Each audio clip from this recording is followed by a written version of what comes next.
Assalamualaikum warahmatullahi wabarakatuh. Bismillahirrahmanirrahim. Nahmaduka ya ghafuru ya syakuru. Masalli wa sallim barik ala sayyidina maulana Muhammadin wa ala alihi wa sahbihi aswa'in nama ba'du. Betapa mudahnya maksiat, apa saja bisa. Nah Allah sing gak ngelola hidayat, habis agama ini. Sama tak ceritanya, pertama agama muncul di Mekah, itu sing mimpin itu Sayyidul Khalqi, Sayyidul Awalin wal Akhirin. Ijak masuk akal lah, Islam berdiri masuk akal, dipimpin Nabi, dikawal Jibril. Bariku Islam dikawal mudin, kiai diutang, kiai terlibat pinjol, kiai diusir mertuane, kiai di PHK kok masjid, mergo nganggo duit masjid, kiai diusir bojone, mergo mulai kepen wahyo. Semua mimpin itu dengan ketidakidealan. Rungokno, semua mimpin dengan ketidakidealan. Lho ngono iku agama yo mlaku. Lho ora pangeran ra iso, yakin ra iso. Pangeran wis janji wa wa mutimmu nuri. Napa wa wa wis ah, kowe nak mangkel mbek kiaimu wis terusno mangkelmu gedeng ya terusno. Sementing aja mateni aja nyantet. Ya gremeng-gremeng sithik ra apa. Wong pancen menungso apa? Ya karena mau apa coba? Sama tak ceritani, gak usah tersinggung biasa ya, rasa sensitif. Kayak apa agama ini dimulai dari sejarah apa? Sayyidina Ali bin Muawiyah tukaran, ya ora ono pengaruhe ning kelangsungan Islam. Demak Bintoro ya ra putu wis tukaran, Arya Penang sampai Sutowijo tukaran, ya ora ono pengaruh. Cerita-cerita kesultanan sing Mbah Sunan Kudus bela sapa, Mbah Kalijoko bela sapa. Kula putu-putu Kalijoko sering ketemu kula. Ya do ngaji kula. Wis dhisik Mbah beda Mbah kula ra apa-apa saiki ayo ngaji. Oh ya menika ono. Nggih Gus, Mbah urusan Mbah. Maksudnya iku ya ora piye-piye ngono lho, maksudnya iku ya ora piye-piye. Tetap jalan. Ono sing Mbah mbek ra cocok, anak putu wis do besanan. Ya ora piye-piye. Mergo iku kersane Allah. Wis ta ora usah mikir, aku mau kok mikir. Bento ge mikir agama. Agama wae pangeran. Lho Mbah Mun ya kula crita anggere ana kiai desa. Mbah ijazahi Mbah kersane kula dadi kiai kuat. Agama wae pangeran ora usah tirakat. Sing duwe diurusi apa? Pangeran. Soale nyai wis sak berem sementing iku ya. Karena tadi kan tambah tenanan tambah gelo. Nyai kok tambah tenanan tambah gelo. Ora tambah apik, tambah gelo. Lah aku sapal rai-rai ngene iki ku cara orang ana tenanan ya. Iya sawangane mbek aku samine waton, nah beda paslon wis mau nurut ya. Ben roh aku imanem sepiro. Wes as, kowe kabeh loyal mbek aku. Misale beda paslon, mesti kowe ngobyek dhewe tetep. Apa lagune wis. Ada ngatur ya. Kan kula nu didhawuhi Mbah Mun, didhawuhi bapak nak ngandani ngene tok. Ha anak kiai ra usah tenanan, sing tenanan ikhlase. Maksudnya mulang wis mulang ae ra usah bayangno terus kowe loyal samine wis ra mulang wis mulang. Gelo. Wis biasa sing tenanan iku ikhlase. Mulangi biasa, mesti biasa mulang ya mulang ra usah memaksakan paham, memaksakan ya malah kaku. Wis kakek diamuk bojo kon paham.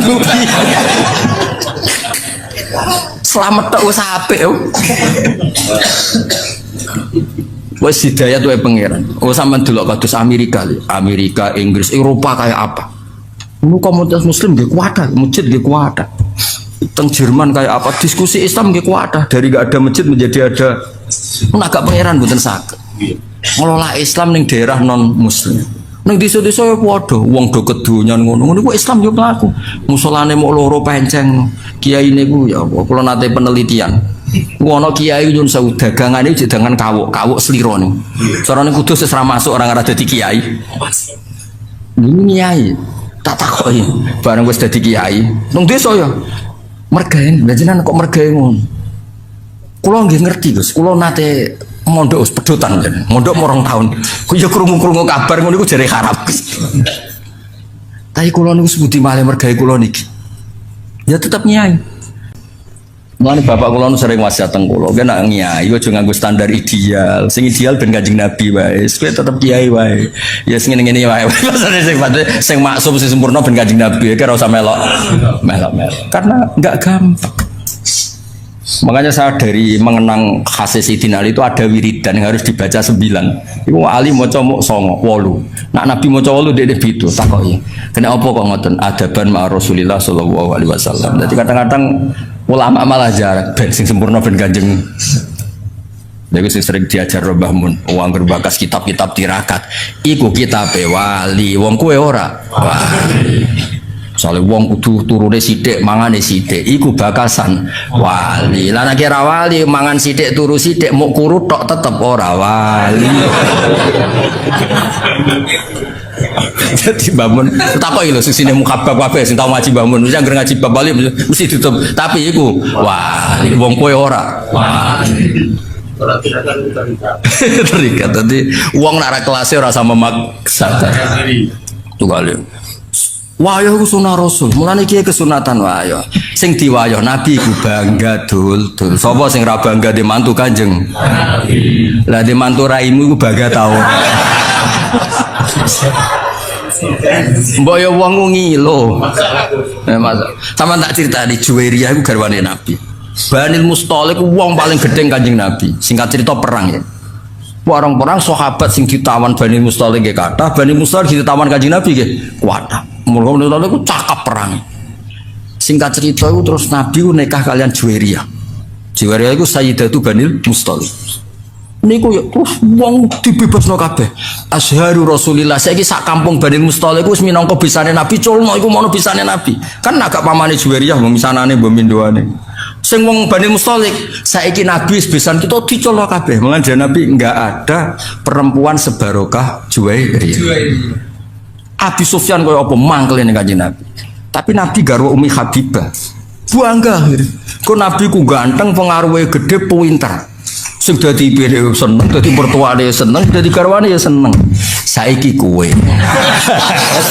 Maksudku ya wis ta, lah nek kowe misale ben wayah wae siap nampa piring, gelas, mangkok.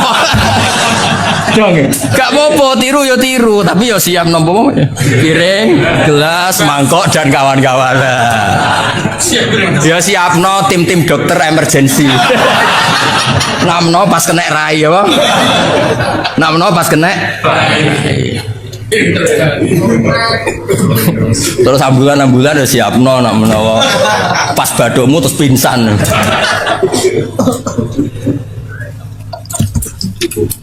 Barang rapodo kok di mulai nak bapak nasihati kula iku kowe niru Nabi ku niru sing standar manusia biasa, aja niru maksume. Nabi ku beda. Mulane terus kitab-kitab fikih ana bab khosais napa? Khosais itu sifat-sifat khususnya Nabi. Yo ana wilayah sing justru nyuwun sewu anut Nabi ku gak pas. Tak beri contoh tapi aja salah paham. Goblok kena salah paham. Yo goblok yo dosa. Abu Bakar ya nate mimpin ya mimpin normal ya. Terus beliau tuh tersinggung sama seseorang yang menyinggung memang. Wah tersinggungnya Abu Bakar nyuwun sewu wong Arab nak tersinggung kan terus marah besar. Nah, wong Jawa ape marah piye wong bakarane kangkung. Pecel. Wis ra iso, darahe ape naik kan mung sampun tok to ya materine. Materine kan ote-ote, kangkung. Apa nah? Terong maksimal darah tingginya mung sepiro lho. Lah wong Arab paling sabar udarane iku daging. Waduh, itu sebenarnya beda. Songko makanan wis. Kalau sering loh, Kiai Jawa marah. Wis lagi rong sidik, astagfirullah. Gue awake ora kuat. Singkat cerita Abu Bakar itu dibikin marah sama seseorang.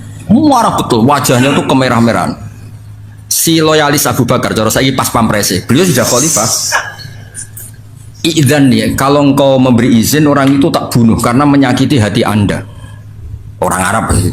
Kalau engkau memberi izin orang itu tak bunuh, sebagaimana membunuh orang yang bikin Nabi marah.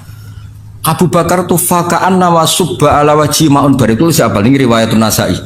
Kebetulan gue kitab Sunan Nasai, soalnya tak terang, nggak golek dewi. Gue pojok dia rara, soalnya golek itu. Fakaan nama subba ala wajhi ma'un bar. Ketika ada seseorang loyalis, kalau engkau berkenan orang itu mau saya bunuh karena bikin anda marah. Abu Bakar langsung lerep. Ojo. Laisa dzalika li ahadin ba'da Rasulillah sallallahu alaihi wasallam. Kalimatnya itu laisa dzalika li ahadin ba'da Rasulillah. Orang yang dibikin marah dan kemudian yang bikin marah murtad atau kafir itu hanya Rasulullah. Aku mau terima Abu Bakar. Maksudnya hukum wong sing mangkelno aku ora kaya hukum wong sing mangkelno Kanjeng Nabi. Nabi ku maksum, Nabi itu Nabiullah, Khalilullah. Lah saiki iki kadang mirip-mirip kaya Kanjeng Nabi. Wong kok wani aku kualat kaya Abu Jahal kualat Kanjeng Nabi lho. Kok kono iku piye? Nabi ku mesti hake, Abu Jahal mesti salah. Lah nek mbek tanggamu iso wae sing bener malah tanggamu. Iso wae sing bener malah tanggamu kowe sing salah. Wong ora padha aja dipadak. Wes saiki misale ana wong dhe mantu ngene-ngene iki bangga ta musibah. Pertama dhe mantu kowe ngertakoki, "Lek kok dhe mantu iku?" Takdir, Cung. Wis dakar oleh komen iku wis. Lah wis ngono kok polah wayo ya masalah kan. Paling ndak nek wani wayo ku ukurane tadi mertuamu ibumu bangga. Wis ukuran paling gampang bangga. Ketok yo orang ngono sing. Nah ono kok ndak aku ta. Kula nate wonten tiyang, Gus jenengan resepsi ora tau teko. Nek kowe wayo aku teko. Walah Gus, pengen tekno piring tapi jadi kepengen tekno apa? Piring. Ya eling-eling ya. Jadi masalah anut Nabi ku sahabat lah ya mikir-mikir. Ning bab sing ubudiyah lah anut ya sing adnal kamal apa adnal? Misalnya Nabi sholat tahajud itu semalaman. Abu Bakar, Umar ya mau sithik. Bahkan Sayyidina Utsman ngriwayatno hadis, "Kena salat isya fi jama'atin fa kana ma shalla nisfal lail." Koma nisfal lail. Nang kok suwe wis fi jama'atin fa kana ma koma al-laila kullah. Jadi mulai dimodifikasi. Wis aja ngrasa tahajud ora usah witir. Kowe salat isya fi jama'atin setingkat nisful lail. Engko subuh fi jama'atin padha karo koma al-laila kullah. Iku ya dawuhe Kanjeng. Ya wis milih sing iku wae kok malah jajal wiridan suwengi. Ya, wis ora mandi kesel. Loro gak mandi. Lu sing loro gak mandine lho. Ya melo paket-paket hemat di omah sing apa? Ya jamaah isya fi apa salat isya fi jamaatin iku padha karo koma nisfal lail. Lah engko nak subuh fi jamaatin kullal lail. Ya melo paket iku wae. Mun nak takoki wong bar tahajud setingkat tahajud. Piye Gus ki bengi Twitter setingkat witir. Wah enak kok ngaji be aku gampang gak habis pokoknya dunia. Terus kalau sering belajar tentang kitab-kitab samawi, kitab-kitab sing diriwayataken beberapa ulama ahli kitab sing pun disahkan kalian ashabu Rasulillah sallallahu alaihi wasallam. Niku riyen Nabi Ibrahim niku pertama dadi Khalilur Rahman. Kekasih Allah Khalilur Rahman. Iku mergi piyambake nu tersiksa protes. Terus kadang tiang saya ini butuh protes, Om. Tapi protes bukan kita demo. Protes itu tidak harus demo, protes. Ya Allah, dunia ini tidak fair. Engkau yang Tuhan, engkau zat yang begitu penting, engkau zat yang menciptakan langit dan bumi, engkau zat yang memberi rizki, yang bikin air, bikin oksigen, semua kebutuhan manusia. Kemudian mereka tidak kenal engkau. Ini tidak fair. Jadi beliau itu tiap malam itu ngumpat. Ini enggak fair dunia ini. Engkau yang begitu penting mencipta langit bumi, engkau begitu penting yang menciptakan air, menciptakan kebutuhan manusia. Kemudian mereka tidak kenal engkau. Ini enggak fair. Ini enggak benar. Ya. Jadi sering marah. Karena sampean enggak bisa bayangkan kan, apapun hebatnya presiden atau menteri atau rektor atau kiai itu nang desa enggak dikenali statusnya diundang lek apa yang dilek itu gak keren belas. Karena ya sama kan, misalnya Habib Soleh Alatos, muridnya Said Umar punya Bamun, terus nang desa diundang pening dilek itu kan gak keren belas.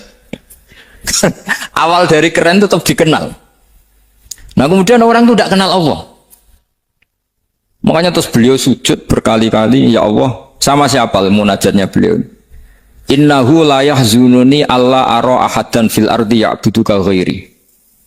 Jadi cara kiai sarang namanya ini innahu saat temne kelakuan la yahzunu yektene nyusano ni ing ingsun nyusano banget karena pakai lam taukid. Innahu saat temne kelakuan la yahzunu yektene nyusano banget ni ing ingsun. Apa sing nyusano an? Apa sedene kelakuan la ora ningali ingsun fil ardi ing dalam bumi. Ahad dan ing wong suci ya budu kang nyembah sapa ahad ka ing panjenengan wiri saliyane ingsun. Ya Allah, sungguh saya sangat susah. Karena engkau zat yang begitu penting, kemudian yang tahu kalau engkau Tuhan itu hanya saya. Sampai ngenes enggak misalnya ada orang melihat saya itu marhafid kemudian tidak tahu kalau beliau orang alim. Sampai sebagai muridnya ngenes enggak? Ngenes kan? Ada orang memperlakukan Mbah Mun tidak tahu kalau beliau seorang alim alama. Kita sebagai santrinya ngenes enggak? Ngenes. Lah ini Allah yang Tuhan, kemudian orang tidak ada yang memperlakukan dia sebagai Tuhan. Bahkan nyebut saja tidak mau. Itu ketersiksaannya Nabi Ibrahim. Kalau kita kan tersiksa mergo di duit, ora payu rabi, terus sing wis payu rabi ora iso wayo, ya gitu ya. Macam-macam kesalahan. Itu jadi apa jadi wali itu sudah berat karena orientasinya agak tentang Allah tapi tentang diri sendiri. Ana sing susah proposal ragu ya Mas Angkol. Macam-macam. Artinya Nabi Ibrahim itu orang yang benar-benar Khalil Rahman. Beliau tersiksa ini karena dunia dianggap gak fair. Masa Allah zat yang begitu penting kemudian mereka nggak tahu. Maka awal dari nubuah itu apa? Menaukan al-i'lan, mempermaklumatkan Allah di alam raya ini. Makanya nggak ada nabi kecuali memaklumatkan diri. Saya dulu awal-awal Habib Soleh mau nyai saya bilang orang alim itu harus ngaku kalau alim. Habib juga harus ngaku kalau Habib. Yang orang miskin tidak usah ngaku sudah konangan. Wong elek ora usah ngaku wis kata ora elek. Sudah.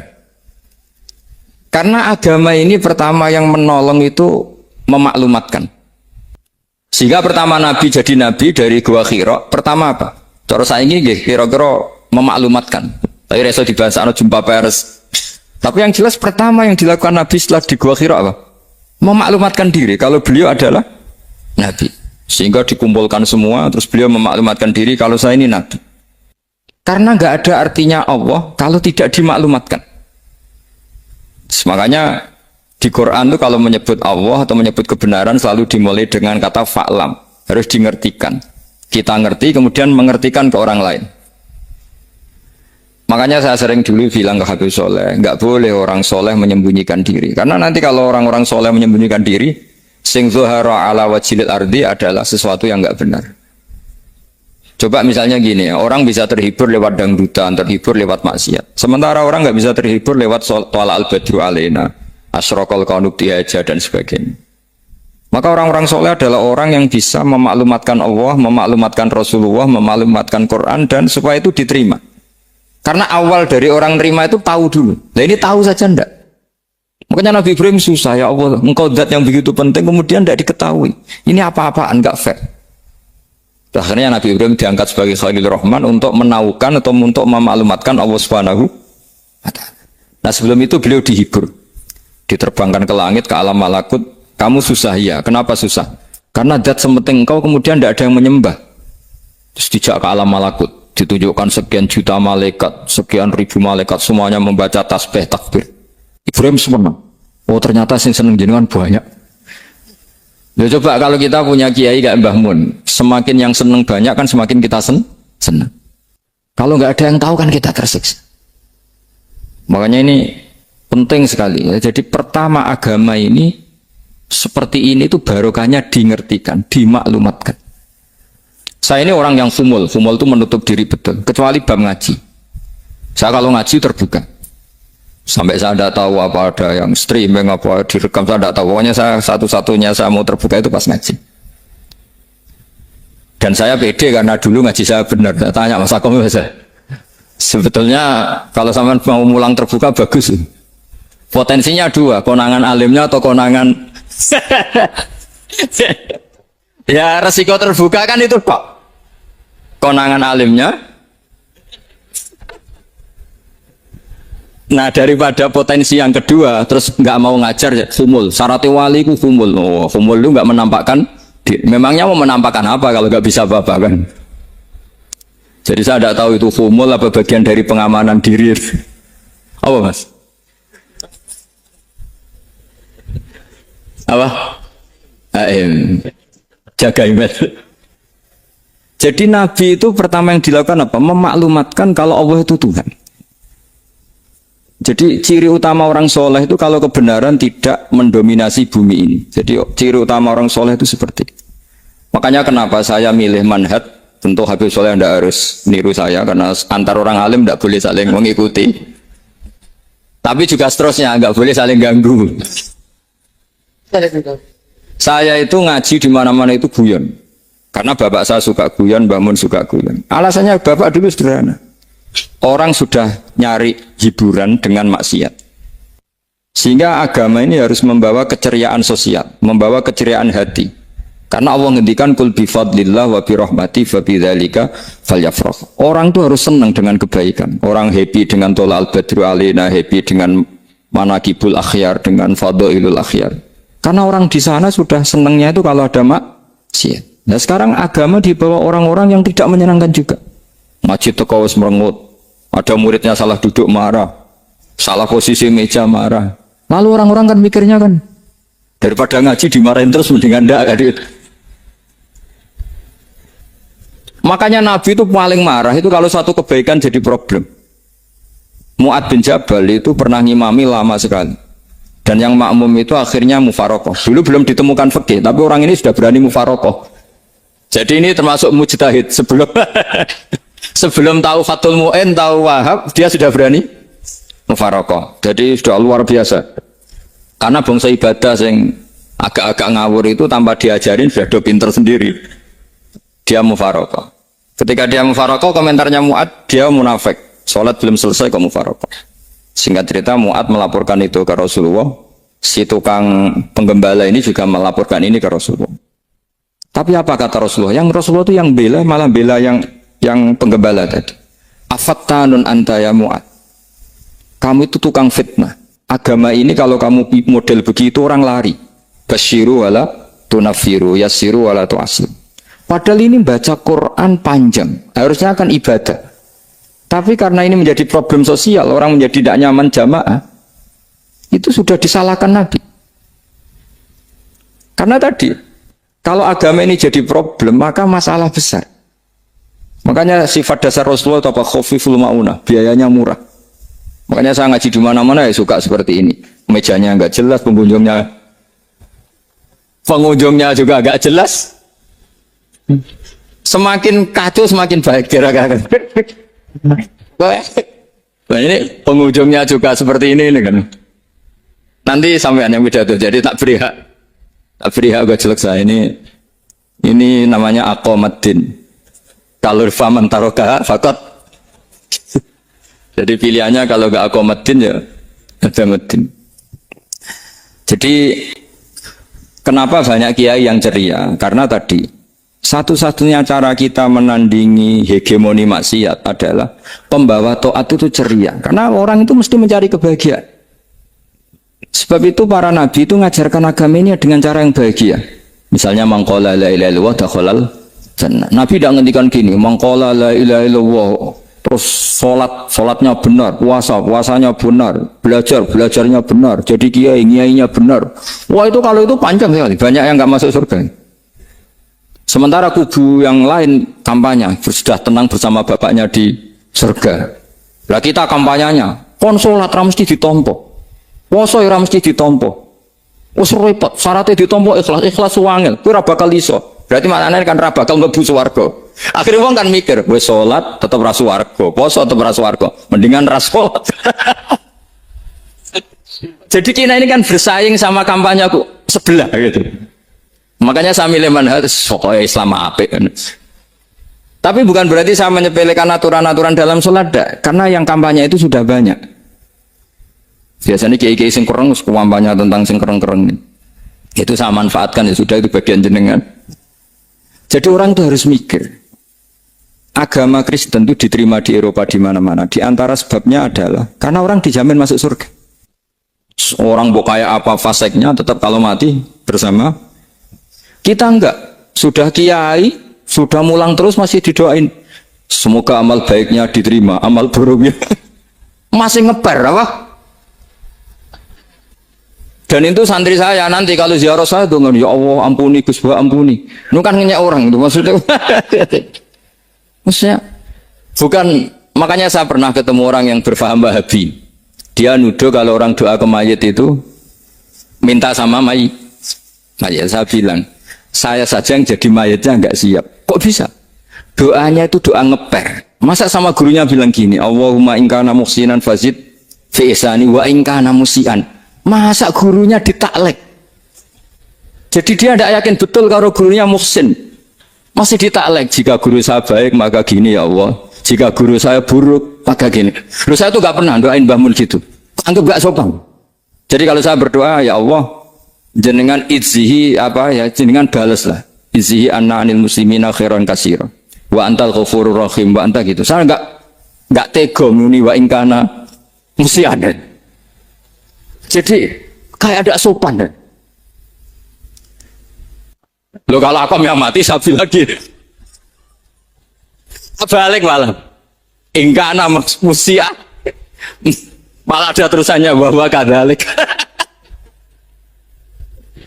Jadi makanya mereka kan sering pakai dalil.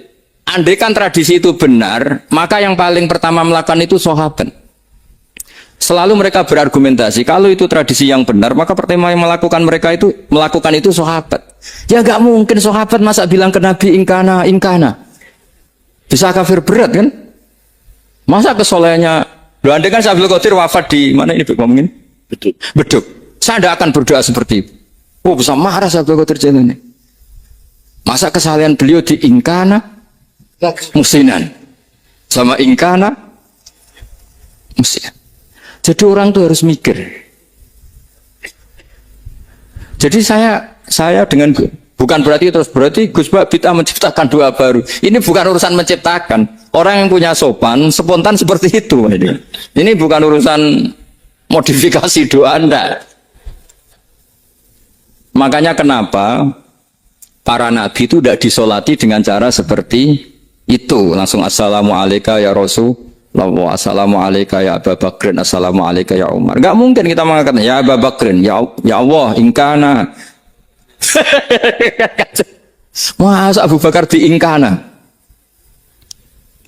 Kalau dia, bukan kalau beliau ashabu Rasulillah, pasti orang Sayyid itu zuriyatu Rasulillah, pasti al-tahirin al-mutahhari. Guru-guru kita ini guru-guru kita. Jadi tolong doa itu. Nah, kalau terpaksa doa wa ingkana musian, anggap saja hafalnya hanya itu, tapi jangan dijiwai, apa? Jangan apa? Dijiwai. Kalau ditanya, "Lho Gus ini orang soleh kok doanya wa ingkana musian?" Itu kan guru jenengan, apalku ikut tok. Tapi ora usah dimaknani, apa? Karena sekali dimaknani nanti kan. Jadi ini urusan etika, urusan rasa. Saya teruskan ya, karena jadi saya mohon sekali, apa-apa itu ada aturannya. Ada aturannya. Ya tentu kita ikut masal saja. Semua selain Nabi, selain para wali, kita nggak apa-apa. Doa wa ingkana musinan, ingkana musian. Tapi di hati kita sebetulnya ketika mengatakan ingkana musian itu, coro Jawa hanya rapalan. Rapalan itu ya sudah ngomong saja. Tapi nggak usah apa? Nggak usah dijiwai. Ya. Yang dijiwai kita adalah sifat ghafurnya Allah. Bukan status mayitnya, tapi sifat ghafurnya Allah. Karena kata musi itu kan nggak nyaman. Makanya Nabi itu hebatnya Nabi, ya tentu karena bentukan Allah Subhanahu wa taala. Adabani Rabbi fa ahsana ta'dibi. Itu kalau nyifati tentang keburukan orang mukmin itu diikutkan sifat ghafurnya Allah. Jadi misalnya gini, kalimatnya liyukaffirallahu anhum aswa'al ladzi amil. Atau sebagian ayat misalnya wa yukaffiru anhum sayyi'atihim. Jadi sebetulnya kalau terpaksa mengatakan orang itu buruk, itu sebenarnya dari Allah dulu. Kita mengatakan Allah itu zat saking baiknya itu mengampuni salahnya seseorang. Jadi nyifati Allah dulu, Allah saking baiknya itu mengampuni salahnya orang-orang baik. Karena orang-orang baik juga manusia, Ustadz juga. Tapi lebih ke nyifati ke Allahnya. Kalau kita kan enggak, lebih tertarik nyifati mayitnya. Sehingga kita di hati itu mayit kira tak jalan sepuro tuntas kayak gitu. Kalau di Quran tidak seperti itu. Jadi kita lebih mensifati Allah itu Ghafur, Afuwun Karim. Makanya seperti doa-doa kita kalau Ramadan begini, Allahumma innaka afuwun karim tuhibbul afwa, baru bakas fa'fu anna. Jadi ada aturannya. Meskipun ilmu ini agak jelimet, tapi bagi ahlinya ini ma'ruf. Kalau sama nggak paham berarti nggak ahlinya. Jadi ilmu ini agak jelimet, tapi ma'ruf. Nah, sehingga Rasulullah, kalau kita meyakini syafaatu Rasulullah SAW, itu cara berpikir harus kita balik. Misalnya begini. Wong Islam nakale ngono, penggaweane maksiat kok disyafaati Kanjeng Nabi kurang penggawean. Caranya berpikir jangan gitu. Kalau gitu kayak mari mangkal, wong nakale ngono kok untuk syafaati Kanjeng. Tapi cara berpikir gini, syafaatu Rasulillah itu wasi'ah, luas sekali. Syafaatu Rasulillah ghairu munhasirah, tidak terbatas. Syafaatu Rasulillah itu lebih sakti ketimbang dosanya umatnya. Semua ulama dulu kalau nyifati Allah juga gitu. Allahumma misalnya, maghfiratuka awsa'u min dzunubina. Ya, yang misalnya yang pakai mutakalim ya, Allahumma maghfiratuka awsa'u min dzunubi wa rahmatuka arja inti min amali. Jadi jangan kitanya dulu. Kalau kitanya dulu kan nyifati kita dosa banyak. Itu sama ndak usah ngaku, sudah tahu semua. Tapi nyifati pertamanya apa? Allahumma maghfiratuka awsa'u min dzunubi wa rahmatuka arja inti min. Sehingga dari nyifati maghfiratullah yang wasi'ah, yang tidak terbatas, kemudian kita sah mengatakan bahwa ahlul maksiat pun mungkin atau berhak dapat ampunan. Sama. Syafa'atu Rasulillah itu ghairu munhasirah. Syafa'atu Rasulillah itu wasi'ah. Sehingga sahlah riwayat syafa'ati li ahlil kabair min ummah. Itu bukan menyangkut melegalkan kabirah. Bukan menyangkut mengesahkan orang Islam dosa besar, karena nanti dapat syafaatnya Rasul. Cara berpikir jangan gitu. Nanti kamu mentasjek memberanikan orang melakukan maksiat berdasar iktimat syafaati Rasulin. Itu jangan gitu, cara berpikir dibalik apa? Syafa'atu Rasulullah awsa'u wa awsa'u. Sangat lu. Sehingga saking luasnya sampai yang tukang maksiat saja kebagian. Sama rahmatnya Allah Ta'ala itu wasi'ah. Rizkinya Allah ya wasik. Sampai wong nganggur ya iso mangan ngono. Nah begitu juga rahmati Allah Ta'ala itu wasi'ah. Sampai wong sing sumpek utange akeh ya iso guyu ngono. Lah itu.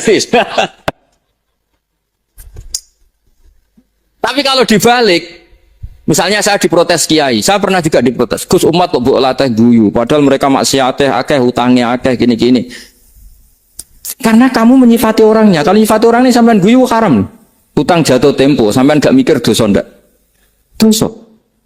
Jadi kiai muridnya goblok kok kiai ini kurang tahajud itu ya dosa. Jadi kiai kok muridnya goblok tenang wae. Sementing untuk sowanan itu amatir ya kan. Mestinya cara berpikir dibalik. Rahmatullah wasi'ah. Rizkuhu ya wasi', fadluhu wasi'. Sampai wong sumpek wae iso guyu. Sehingga kita ini sudah objek. Kita ini tidak subjek. Di alam raya ini kita tidak subjek, tapi apa? Objek. Makanya saya berkali-kali mengatakan, mbok kayak apa sumpeknya kita, tetap wong iso guyu. Karena apa? Allah mensifati dirinya wa annahu wa adhaka wa abka. Allah itu adhaka, zat yang memberi orang iso guyu. Wa abka lan zat sing maringi wong iso nangis. Karena sifatnya Allah Ta'ala pasti nafidzah. Sifatnya Allah Ta'ala pasti terjadi. Dan kita objek. Makanya wong sumpek utange akeh, bojo ora percaya, tangga ora percaya, oh nang guyu banter-banter. Karena Allah ku adhakadat sing maringi guyu. Wa abka. Sudah presiden, sudah gubernur, sudah menteri. Nah Allah kepengin nangis no yo. Nangis.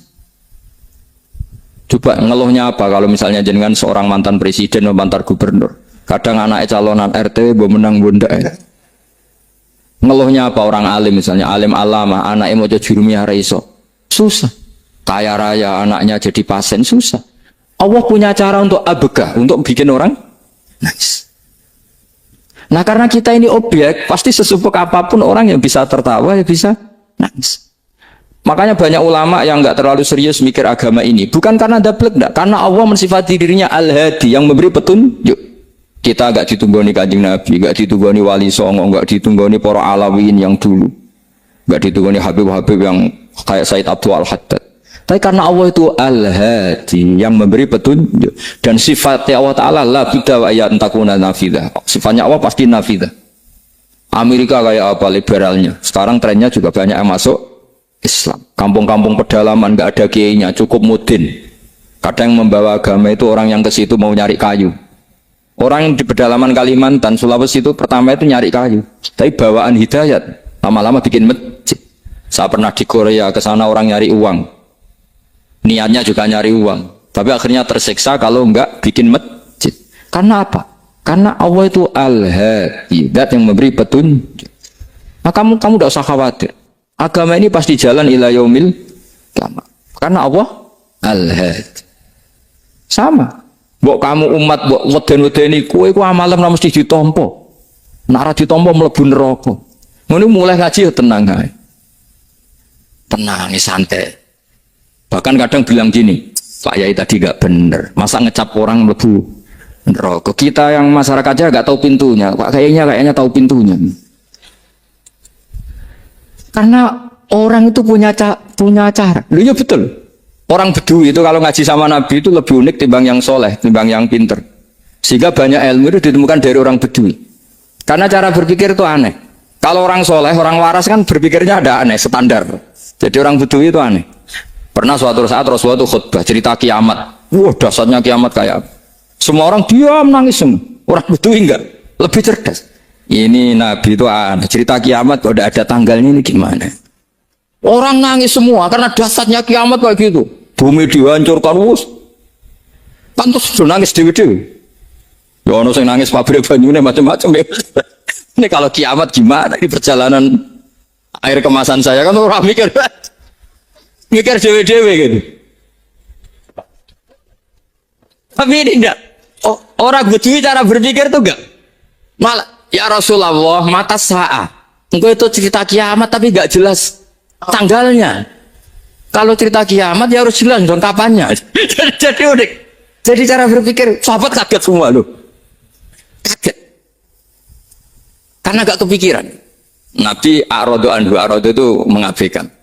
Banyak sahabat yang menganalisis lam yasma'kan. Nabi memang nggak dengar sehingga mengabaikan. Ada yang analisis lagi sami'a wa kariha. Sebenarnya Nabi dengar cuma nggak berkenan karena tengah-tengahnya khutbah kok tanya. Tapi si Arabi ini cerdas, masuk akal kan? Misalnya mau pilihan presiden, orang mesti tanya kapan kan gitu. Ya kan? Mau ganti presiden atau ganti bupati, takarannya orang kan kapan? Kayak Mas Akom jadi wali ndak? Pertanyaannya kan kapan? Kalau jatuhnya kan sudah ya. Sehingga tanya, mata sa'ah ya Rasulullah. Lama-lama Nabi diangin-angin. Bener juga orang ini. Saya cerita kiamat kok gak jelas kapannya. Ini Nabi menjawab. Tapi karena Nabi orang-orang yang sangat pinter, tanya balik. Ma'adat talah. Lalu kalau kamu berani tanya kiamat kapan, saya tanya balik. Ya persiapan kamu apa? Jawabannya santai saja. Fawwah ma'atatulah kabira sholatin wala siyamin walakinni uhibbuka ya Rasulullah. Saya enggak menyediakan apa-apa, salat saya biasa aja, maksudnya standar. Ya kira-kira 5 waktu pas. Ya jenis saya lah kira-kira gitu. Wala kabira siyamin, dan saya puasa ya standar saja pas. Walakinni uhibbuka ya Rasulullah. Tetapi saya mencintai engkau ya Rasulullah. Jawabannya Nabi apa? Almar'u ma'aman ahabba. Sebagian riwayat anta ma'aman ahabbta. Jodoh hadis itu populer tuh barokahnya wong desa. Andai kan dia punya etika, maka sowan dulu tanya 4 mata. Itu jadi hadis ahadi. Tapi barokahnya dia selonong di depan umum. Zaman Nabi khutbah itu jadi hadis mutawatir. Jadi kadang barang baik itu barokahnya orang yang enggak baik. Maksudnya suul adab. Tanya gitu kan suul. Tapi itu barokah. Akhirnya hadis itu mutawatir karena didengar ribuan sahabat yang mendengarkan khutbahnya Rasulullah. Tapi kalau hadis itu satu-satu kan khassani bidzalika Rasulullah, khassani bidzalika Rasul, itu nanti jadi hadis ahadi yang kualitasnya jauh di bawah hadis mutawatir. Jadi barokahnya orang suul adab dia ada. Karena Allah yang mendesain ini. Akhirnya kata sahabat, kata Anas bin Malik, mereka itu mangkelnya bukan main sama Arabi tadi, karena tanya nggak sopan sama Rasulullah. Tapi setelah Nabi jawab almar'u ma'aman habba fama farihu bisyai'in farahum bidzalika batal. Mereka tidak pernah senang dengan hadisnya Nabi sesenang riwayat almar'u ma'aman habba. Barokahnya Arabi. Makanya saya sebagai kiai ini bedui saya tak pertahankan ila yaumil qiyamah. Karena umat ini pernah terbarokai oleh orang apa? Bedui. Subal barokai suladab tadi. Jadi mohon ini supaya majelis ini kan majlisul iltorti Rasulullah, coba terlatihlah mengatakan Allah itu subjek, Allah itu al-fa'ilul mukhtar, Allah itu al-fa'ilul mukhtar, Allah itu yang menentukan alam ini. Dan Allah mensifati dirinya wa annahu huwa adhaka wa abka. Allah itu zat yang memberi orang itu bisa tertawa. Dan Allah juga yang memberikan orang itu bisa menangis. Mau kayak apa kamu neror umat, amal nggak mesti diterima gini-gini. Ternyata neng majelis nangis sih, mulai ya guyu. Kadang guyu-guyu ngenyak tenang nih. Daripada apa ya agak-agak produk orang yang dohirnya beda dengan batinnya, nggak perlu distatuskan seperti itu. Ya sudah biasa saja. Jadi, nah, fi muqaddimihim, imam besar dalam manhaj ini namanya Abul Hasan apa? Asyadili. Abul Hasan Asyadili itu kalau ada orang tanya gini, Beb saya ini susah, sholat saya tidak mesti diterima Allah gini-gini, marah. Nggak usah. Kafa bika jazaan an radiyaka laka ahlan. Sudah kamu ditakdir pernah sujud itu sudah keren. Saya itu andaikan dapat kabar dari malaikat bahwa sholat kamu tidak diterima, saya tidak susah. Bukan karena sombong. Pernah ditakdir sholat sujud ning Allah itu keren. Kayak apa malunya kita ketemu Allah kemudian kita di bumi tidak pernah sujud. Makanya cara Abul Hasan Asyadili kowe ora usah mikir sholat ditampa taro ora usah mbok mikir. Kowe ditakdir tau sujud itu hebat. Kafa bika jazaan an radiyaka laka ahlan. Cukup kamu mendapat balasan dari Allah, kamu pernah ditakdir sujud. Gak perlu ngaji alim alama, segowo sawi ngalor ngidul jalalain keren. Paling gak malaikat pernah melihat kamu, gue tak kitab kudi. Gak penting paham kamu nih, karena isra bakat paham nama. Jadi Abul Hasan Asyadili adalah orang yang dan itu Al Hasani ya, dan itu Al Hasani. Makanya macam-macam kita yang Al Husaini sudah kita punya fakih muqaddam, punya banyak. Di Al Hasani yang paling populer diantaranya adalah Abul Hasan Asyadili. Beliau tuh kalau ngendikan sesuatu itu positif terus. Termasuk itu ketika ada orang resah sholat saya diterima ndak, kata beliau wes kowe sing support nak ditakdir tahu sujud. Saya itu sebetulnya kadang-kadang miris, wes sholatku tompo ta ora, tapi saya sangat sadili, sangat sadili. Saya nggak pernah berdoa ya Allah ibadah kami jenengan terima ndak, karena takut kalau doa gitu keterusan itu terus ditompo ora ya, akhirnya keterusan gitu, akhirnya ngenes. Masa orang pernah sujud ngenes, lama-lama gini setan masuk. Apa artinya saya sujud ternyata gak diterima? Lu wong kawula kok iskal tentang pernah sujud. Itu kan ibarat gini, kamu ngasih uang sama orang tua kamu, misalnya Habib Soleh ngasih uang Habib Ali, terus apa artinya tak kasih, kemudian beliau tidak terima kasih, itu kan lucu. Terima kasih tidak terima kasih, seorang anak ngasih orang tua itu keren. Makanya saya bangga dengan Habib Soleh ketika beliau mengumrohkan Habib Ali, sudah mendaftarkan haji Habib Ali. Gak usah mikir diterima apa enggak. Wes keren, itu sudah perilaku yang keren, yang hebat. Makanya saya sering tuh, pada orang mau cerai tanya saya, Gus saya ini cerai gak, istri saya kurang ajar gini. Gak usah. Tapi bojo kula judes. Uang di bojo itu keren, paling gak kowe ra darani jomblo.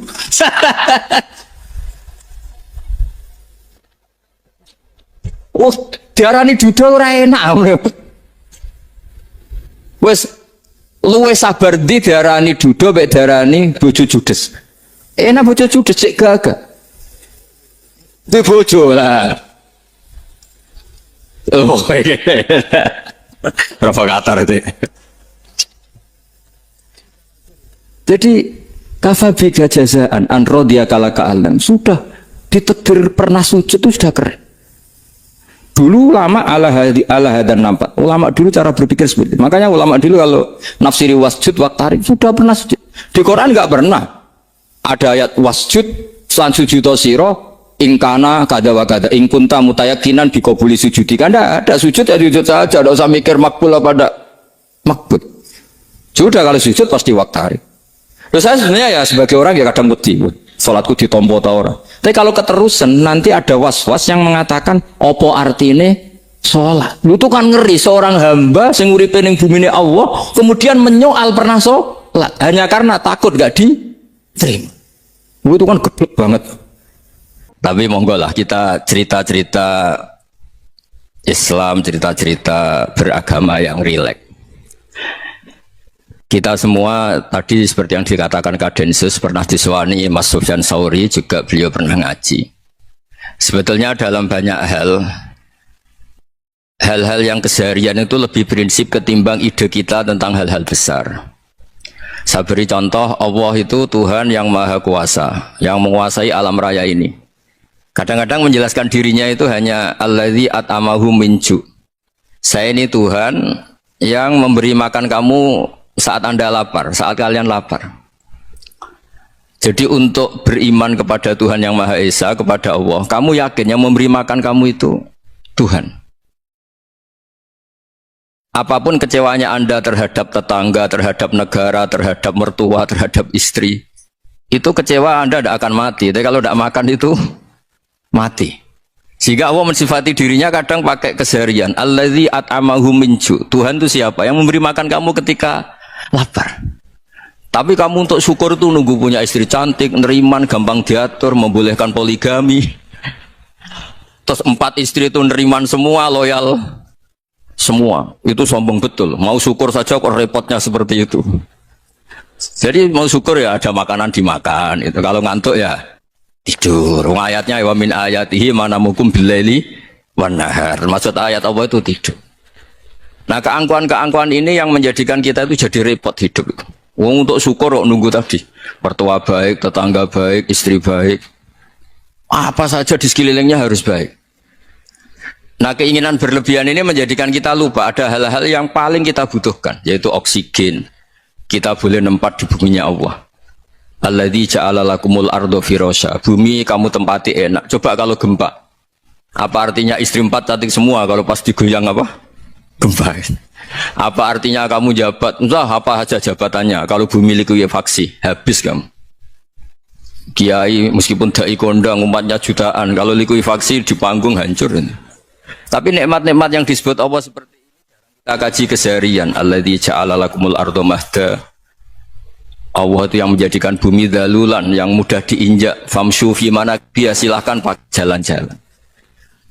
Jadi saya termasuk benar-benar kiai Jawa. Kalau kerennya kiai Nusantara atau kiai Indonesia lah. Diajari bapak saya Kiai Haji Nur Salim, diajari Mbah Maimun. Itu Islam itu keseharian. Karena ketika Anda memilih hal-hal yang serius, itu tujuan utamanya nyari ridhonya Allah. Dan ridhonya Allah bisa kamu dapatkan sesuatu yang pasti benar. Misalnya dalam sebuah hadis Sahih Muslim disebutkan, Inna woha la yardo anil abdi idha akalal akla fayahmadahu alaiha aw yashroba syarba fayahmadahu alaiha. Itu redaksinya, inna itu sesungguhnya, la yardo juga pakai lam taukid, juga maknanya sesungguhnya. Sungguh-sungguh Allah sangat ridho ketika seorang hamba itu makan ketika sesuap nasi dia muji Allah, ketika minum seteguk nasi dia muji Allah. Itu kalau orang diridhoni Allah itu wali betul. Itu untuk jadi wali itu gampang. Kamu makan ridho, kamu nginjak buminya Allah ridho seneng, kamu hidup keseharian aman seneng. Nah ini supaya sampean kita semua lah, kita semua ngaji betapa panduan Rasulullah untuk menggapai ridho Allah itu banyak yang keseharian sekali. Saking kesehariannya banyak dalam hadis dan itu sahih. Nabi menyebut hal-hal yang keseharian. Hatta ma tas'alu fi fimra'atika. Kamu punya uang, kemudian istri kamu bisa makan, itu ibadah. Bahkan sebagian ibadah itu dicontohkan Nabi yang akhirnya diprotes sahabat. Yaitu wa fi buti ahadikum sedekah. Kamu menggauli istri kamu itu ya sedekah. Sampai sahabat bilang, yang benar ya Rasulullah. Ayati ahaduna syahwatahu wa huwa lahu ajrun. Masa urusan biologis, urusan syahwat kemudian dia dapat pahala.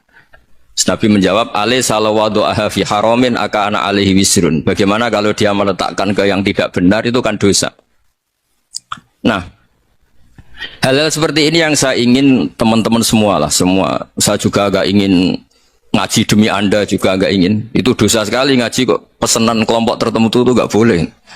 Islam itu untuk semua, jadi ya cuma karena di depan saya jenengan, ya seakan-akan jenengan korbannya.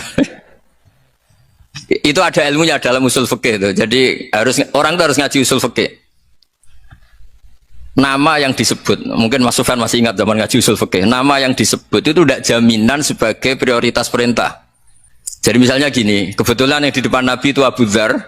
Nabi ya bilang, ya Abu Dzarin ini uhibbuka misalnya, atau ya Mu'ad ini uhibbuka, atau ya Abu Hurairah ini uhibbuka misalnya. Banyaklah riwayat yang Nabi nyebut ya Abu Dzarin, ya Mu'ad, ya Abu Hurairah. Kemudian misalnya Nabi meneruskan khitab, ini uhibbuka, saya mencintai kamu, fakul dubur sholatin, atau sebagian riwayat disebut fala tada'anna dubura kulli sholatin, Allahumma inni ala dzikrika wa syukrika wa husni ibadatik. Saya mencintai kamu, siapa saja. Mu'ad bisa, Budzar bisa siapa. Saya mencintai kamu, mohon kalau habis sholat kamu jangan lupa wiridan Allahumma a'inni ala dzikrika wa syukrika wa husni ibadatik. Ya Allah, tolong kami permudah supaya mudah ingat engkau. Anda tidak bisa mentang-mentang, wong nama saya Parmin, nama saya Purnomo, itu yang diperintahkan Mu'ad misalnya. Jadi yang disebut satu, tapi khitab itu untuk siapa saja. Saya teruskan ya. Jadi saya mohon semua kita melakukan kebaikan itu, kalau dalam kaidah fikih disebut al yakin la yuzalu bisyak. Banyak kebaikan yang kebenarannya itu 100%. Tidak punya efek samping ke pihak lain, ke kelompok lain, ke komunitas lain. Yaitu tadi misalnya Anda makan dan itu murah sekali, hanya butuh satu piring. Setiap kunyahan kamu muji Allah, setiap minum kamu muji Allah. Itu redaksinya Rasulullah SAW disebut Allah sangat ridho ketika seorang hamba makan, kemudian dia memuji Allah, atau minum kemudian dia muji Allah. Logikanya gampang. Negara seperti ini yang kamu harapkan bentuknya kayak apa, mertua, ipar, komunitas, tetangga, itu nyata terjadi itu kan belum pasti. Sementara yang mesti terjadi adalah kamu butuh makan, kalau tidak mati. Butuh minum, kalau tidak mati. Butuh bumi yang nyaman ditempati, kalau tidak kita juga mati. Sebab itu Allah kalau menyebut nikmatnya itu hal-hal yang keseharian. Alladzi at'amahum min ju'. Allah itu siapa? Allah itu yang menciptakan kamu bisa makan. Tidak berlebihan. Allah itu yang menciptakan kondisi sosial itu ideal. Zaman Nabi itu ya ada orang munafik. Orang-orang pilihan Allah itu juga diuji orang sekelilingnya yang macam-macam. Semua diuji sesuai konteks zaman dan waktu. Nah, tapi ada ibadah-ibadah yang selalu disarankan Nabi. Sampai Nabi itu pernah ditanya, ayul Islam ya khairun ya Rasulullah, Islam terbaik itu gimana? Jawabannya Nabi itu unik. It'amut to'am. Islam terbaik itu ya makan-makan, santai-santai. Ketika Allah menyebut beberapa kebaikan, falak tahamal aqobah, wa ma adrokan apa? Mal aqobah. Terusannya apa? Fakku rokobah. Terusannya apa? Au it'amun fi yaumin di masubaya. Atau acara makan-makan itu juga Islam. Kenapa? Ya bayangkan kalau tidak ada makanan, kita mati kan? Kondisi sosial tidak ideal tuh Anda masih gak apa-apa. Tapi kalau Anda tidak makan, Anda tidak minum, kamu punya istri cerewet masih bisa hidup, punya mertua cerewet masih bisa hidup. Tapi kalau tidak makan bisa mati. Berarti penting mana istri sama makan? Penting mana? Makan. Semoga istri Anda dengar. Nanti kamu disuruh makan tapi pulang deh. Itu kalau dibahasakan makan masih memahami. Penting mana nasi satu piring dengan istri. Nggak ada nasi mati, nggak ada istri belum mati. Penting mana? Gak berani jawab kan? Nah, ternyata Anda ada garang kan di depan istri. Jadi saya mohonlah, mungkin Mas Sufyan Sauri tadi yang bisa bantulah teman-teman tuh ngaji yang keseharian saja. Karena kita nyari ridha Allah itu berdasar firman Allah, dan firman Allah itu menyebut keseharian tuh riang gampang. Yaitu tadi misalnya wa min ayatihi manamukum billaili wan nahar. Termasuk ayat-ayat Allah itu kamu tidur. Maka dulu itu ada guyonan, ada tokoh Mu'tazilah, kelompok dalam Islam yang berpikir manusia itu bisa menentukan ikhtiarnya sendiri. Karena saya bisa duduk, ingin berdiri, berdiri. Karena kelompok ini nggak terima kalau semua kehendak Allah, nanti bagaimana kalau semua kehendak Allah kok ada hisab ya, ada sanksi.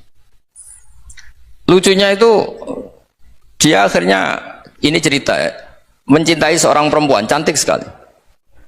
Dan itu dia menjadi ahli sunnah itu oleh hal-hal yang sepele. Karena istrinya cantik, ya namanya suami istri itu hubungan intim. Terus ditanya, Mas masih ingin lagi? Masih. Silahkan diulang lagi ya. Wah ya tidak bisa. Katanya manusia bisa menentukan yang diinginkan. Itu tobat itu. Itu nggak bisa ditobatkan Mas Sufyan Ats-Tsauri. Orang cantik yang mudah nobatkan orang itu orang cantik. Segampang itu. Akhirnya kita tahu. Makanya kalau dalam kitab Hikam itu disebut al-akil mayakul madza yaf'alu wa hubi wal ghafil mayakul madza af'al. Orang yang punya akal karena sadar ini wilayah Allah, semua milik Tuhan. Itu dia tiap hari berpikir, besok Allah akan melakukan apa terhadap dunia ini. Kamu merencanakan suatu mau plesir ternyata gempa. Mau wisata ke Rusia ternyata perang. Kamu tidak pernah tahu apa yang akan terjadi besok. Wa ma tadri nafsum madza taksibu ghadan. Tapi anda semua kita ini sering punya jadwal permanen. Makanya saya kalau diundang siapa saja, sanad takdir. Yang jelas Gus ini acara penting. Ya masih acara penting nak pangeran ngersakno apa piye? Kok apa dadi pangeran? Kamu kok mau jadi Tuhan? Itu kadang ya kiai gitu. Penting Gus acara ini jenengan harus memastikan bisa.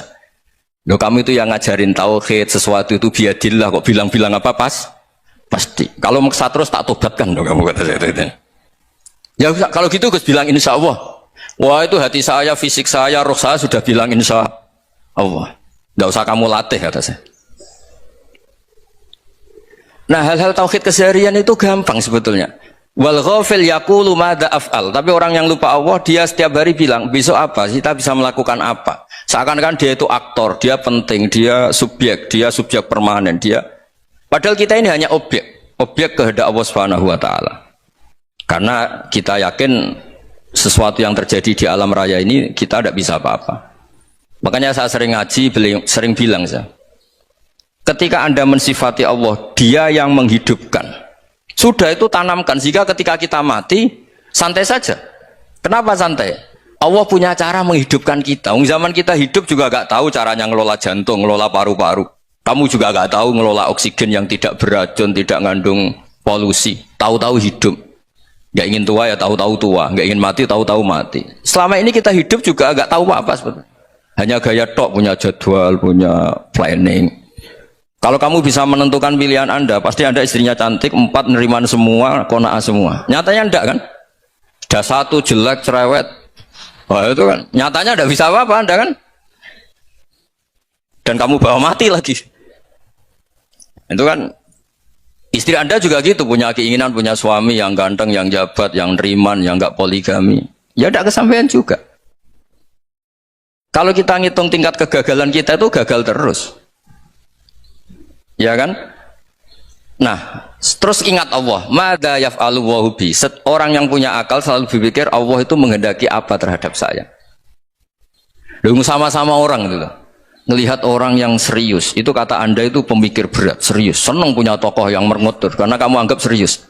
Tapi sebagian orang anggap orang yang serius itu wong merengut, wong masam, wong muka kok ditekuk.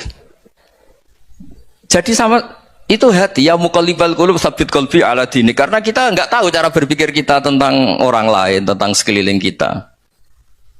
Misalnya kita orang baik yang jenis ngurmat fakir miskin, ada orang bangun masjid mewah itu janggal. Apa artinya masjid mewah kalau banyak orang kelaparan? Tapi kalau yang jenis pendidikan, apa artinya masjid mewah kalau tidak bisa ngaji? Nanti yang jenis infrastruktur, apa artinya ini kalau semuanya punya sudut pandang yang berbeda-beda. Dan Islam mengapresiasi semua kebaikan.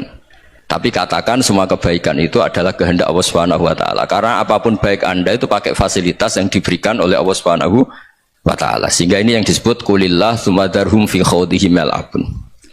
Ya kembali tadi ke tema-tema bahwa keseharian Anda ini sudah Islami. Saat Anda tidak bisa melakukan apa saja. Saya sering ada jenazah, biasanya kalau tetangga meninggal saya sering disuruh ngelepas. Saya bilang orang ini baik karena sering ngelamun di rumah, sering nganggur di rumah. Ditanya sama anaknya, kenapa Gus nganggur baik? Ya kalau dia nganggur artinya juga agak berbuat sesuatu yang maksiat kan? Ya kan? Orang nganggur di rumahnya ya tidak bunuh orang, tidak maling, tidak korupsi. Ya namanya nganggur di rumah. Lah cuma istri cara pandang nganggur gak menghasilkan uang gitu. Tapi juga gak menghasilkan kriminal kan? Jadi sebenarnya Islam itu makanya kalau sampai ngaji usul fikih itu ada kitab usul fikih namanya Lubul Usul, itu terkenal sekali di pesantren itu. Itu kalau ngapresiasi keseharian itu luar biasa. Izma min mubahin illa wa yatahaqqaqu bihi tarku haramimma. Karena keseharian yang mubah saat Anda lakukan itu ada kehebatan yang luar biasa, yaitu meninggalkan haram. Makanya dulu banyak orang-orang alim ketemu temannya itu guyon sampai semalaman. Itu biasanya yang semangat Islam itu kiai kok tidak tahajud, kiai kok tidak witir. Orang yang sedang mapan uangnya banyak, malam itu tidak kelayaban itu sudah luar biasa. Melawan nafsu supaya tidak maksiat itu sudah luar biasa. Supaya lupa guyon sama temannya semalaman sampai subuh. Gejolak-gejolokan ngenang zaman miskin, zaman kuliah gak jelas, zaman apa. Melihatnya jangan tarkut tahajud. Seperti ini meninggalkan tahajud, tapi meninggalnya ini talkul muharramat. Jadi kayak apa hebatnya? Sehingga Imam Ghazali punya riwayat yang agak unik. Hatta takuna ibadatu akhiri hadil ummah iku an-naum. Sehingga suatu saat ibadah terbaik umat ini itu tidur. Itu kan riwayat kontroversi. Ketika Imam Ghazali ditanya, kenapa iya? Kenapa kamu mulai keluar dari rumah itu sudah banyak maksiat? Melihat perempuan yang enggak mahram, melihat fenomena. Tapi kalau kamu tidur itu enggak melihat apa-apa. Tapi juga kamu jangan nganggap tidur itu ibadah betul. Saatnya melakukan fardu ain malah masih tidur. Tapi itu sudut pandang yang menjadikan kita Islam itu gampang. Jadi saat Anda tidak bisa aktivitas apa-apa, misalnya ada beberapa orang yang lumpuh. Lumpuh itu memang nggak bisa Jumatan, nggak bisa ibadah, tapi dia juga nggak bisa maksiat. Tidur itu memang Anda saat itu tidak bisa tahajud, tidak bisa witir, tapi saat itu ada zina, ada maling, tidak gosipkan orang, tidak bully orang, tidak menanamkan kebencian, tidak hasud. Sehingga tidur menurut Allah Ta'ala wa min ayatihi manamukum billaili apa? Wan-nahar. Karena di tidur itu selain ada unsur istirahat, jaga kestamina, juga ada unsur meninggalkan beberapa keburukan. Nah saya mohon ibadah yang keseharian ini kita jaga. Supaya kita semua baca ayat itu fasih. Fasih itu tertanam di hati. Allah itu siapa? Alladzi at'amahum min ju'i wa amanahum min khauf. Dan Allah kalau cerita di Quran itu anna sababnal ma'a sabba thumma syaqaqnal ardha wa syaqqa fa ambatna fiha habba wa inaba wa qadba wa zaituna wa nakhla wa hada'iqa hulba. Kamu tahu saya ini siapa kata Allah? Saya ini adalah Tuhan yang menurunkan air, kemudian ada tanaman banyak. Habba wa inaba wa qadba, ada zaitun, ada tin, kalau orang Jawa mungkin ada tela, ada padi, ada mangga, ada pisang. Sudah. Wa inaba wa zaituna wa nakhla wa hada'iqa hulba. Ada perkebunan yang lebat. Tujuannya apa? Mata Allahkum, silahkan kamu pakai, kamu nikmati. Tapi karena kadang kita ini punya ide-ide besar. Tadi untuk syukur saja nunggu punya istri riman, rumah baik, tetangga baik, komunitas baik, semuanya baik baru syukur. Lama-lama nanti ada di surga, syukurnya nunggu surga paling kelas A. Itu sudah ada yang menghuni Rasulullah, kamu nggak boleh di situ. Masa untuk syukur saja repotnya, Masya Allah. Jadi mohonlah Quran yang kalau Anda hafalkan juz sama itu kan ada ayat-ayat yang kayak tadi. Ya, fal yang dzuril insanu ila ta'ami. Coba lihat apa yang kamu makan ya, dari mana? Dan untuk mempertahankan hidup kamu keseharian. Jadi jangan kira ibadah itu harus membentuk komunitas yang versi Anda. Ibadah itu harus hal yang mulu-mulu. Kesehariannya Anda alami. Loh ini saya tidak bikin-bikin. Saya ngaji bukan karena berdasar pesanan. Itu ayat yang saya baca kan betul ada ayatnya kan. Fal yang dzuril insanu ila ta'ami anna sababnal ma'a sabba thumma syaqaqnal arda syaqqa fa ambasna fiha habba wa inaba wa qadba wa zaituna wa nakhla wa hada'iqa ghulba. Terusannya apa? Mata'al lakum, silakan kamu nikmati. Mata itu silakan kamu nikmati. Ya kayak sampean dikasih hidangan ya makan. Ya sudah makan, habis makan ya minum, habis itu ngantuk ya tidur. Ya sudah normal-normal saja. Kayak apa indahnya Islam. Tapi Anda mencari Islam yang gimana lagi? Nah itu yang diajarkan guru-guru kita, diajarkan sanad kita sampai Wali Songo, sampai Rasulullah SAW. Bahwa pada akhirnya ada jihad, ada perang. Itu dulu memang perang, bukan membunuh, beda. Dulu kita dijajah Belanda ya perang, dan itu normal karena kita dijajah. Jadi ketika orang lain ingin baik sama kita, wa in ahadum minal musyrikin astajaruka ya fa'jirhu hatta yasma'a kalam Allah. Kalau mereka ingin baik ya kita baik. Makanya ada istilah musta'man, mu'ahad. Kalau mereka ingin damai, berdampingan dengan kemajmukan ya itu yang lebih baik. Karena memang Islam menghormati proses perdamaian. Wa in janahu lis-salmi ya fajnah Lah kalau ingin damai ya kita harus damai. Jadi andai kan dulu Belanda datang ke Indonesia kok minta besanan itu. Ya mungkin kita juga seneng karena merbaiki hidung kan kalau minta besanan itu. Nah tapi wong jajah dulu itu kan masalah kan? Apa? Masalah kan? Jadi saya mohon ya, jadi apa ya? Makanya saya tadi minta sama Bapak Kadensus kemarin juga pernah main ke saya. Jangan sering ketemu saya ini sudah uzlah, saya ini sudah mau daftar jadi resi. Saya itu kemarin di muktamar juga agak datang, acara di Jogja juga sudah. Karena memang keluarga saya dulu itu bahasa ya, bapaknya bapak saya itu gak keluar rumah itu puluhan tahun. Memang punya adat uzlah. Ya makanya ngaji saya ngaji aja yang gampang-gampang aja, yang nggak orderan, yang nggak pesenan ngaji aja dulu yang gampang. Saya ikhlas, yakin betul saya ikhlas. Ikhlas itu menurut saya itu roh. Orang nggak ikhlas menurut saya itu orang aneh. Ikhlas itu gampang, sudah saya bilang. Kalau kamu yakin ilmu itu milik Allah, ngasihkan juga ikhlas itu milik Allah. Apa sih yang kamu punyai sehingga kamu udah ikhlas? Uang milik Allah, energi kita milik Allah, bumi milik Allah. Kemudian kamu merasa memiliki. Merasa memiliki itu kalau dalam ilmu tasawuf sudah kesalahan kan. Bagaimana Anda punya? Coba tahu-tahu tanah itu kok milik Anda. Karena saya beli, saya beli dari orang, dari Zaid. Padahal yang asli punya itu Allah. Apa benar kamu pernah beli sama Allah? Zaid ini pemilik nisbi, pemilik yang enggak sebenarnya kan? Ya enggak? Yang benar-benar pemilik itu Allah. Kok kamu ngerasa itu bumi kamu itu atas nama apa? Coba. Milik kan harus beli atau dikasih. Enggak semua kan? Nah, makanya terfamsu fi manakibiha, dan Allah menyebutnya, sudah saya ini yang menciptakan bumi. Waladzi ja'ala lakumul arda dalulan. Dan Allah menyebutnya sederhana, famsu fi manakibiha, silakan jalan-jalan. Terusannya apa? Wa kulu mirizki, silahkan makan-makan. Jadi Islam itu ya makanya kiai-kiai itu ada acara makan, sampai ada guyonan fikuli makanin makan. Itu setiap tempat ya makan. Perasaan saya juga seluruh ulama di dunia, saya ulang lagi, perasaan saya juga seluruh ulama di dunia, bahwa Islam masuk itu macam-macam sebabnya. Dulu kita tahu, kita sebagai warga Indonesia, Islam masuk itu ya dibawa orang yang agak keduniaan, ya kayak jenengan lah kira-kira gitu. Ya kayak mbak-mbak ini, ya agak-agak mata duitan gitu. Karena kita tahu rata-rata ahli sejarah mengatakan Islam di Indonesia dibawa kiai apa pedagang. Pedagang tuh nyari uang apa nyari dakwah kira-kira. Ya semoga Anda mirip-mirip seperti itu. Ya jadi nyari uang karena ada nurani Islam, sehingga tetap saja membawa Islam. Saya tidak tahu Islam Anda ala apa, tidak tahu. Pokoknya mau ngaji ya berarti Islam ala ahli sunnah apa? Wal jamaah. Jadi ini penting saya utarakan bahwa Islam itu agama yang mudah difahami, sehingga dibawa pedagang saja ya kasil gitu. Dibawa orang yang kedonyan gak jenengan juga kasil gitu. Dibawa orang baik ya kasil, dibawa orang broken juga kasil. Ini penting saya utarakan karena saya ngaji di mana-mana bilang ciri utama kebenaran absolut adalah kebenaran yang bahkan orang nggak benar saja bisa bawa. Tapi bukan berarti saya dukung Anda tidak benar, kan sudah tidak benar dulu sebelum kenal saya.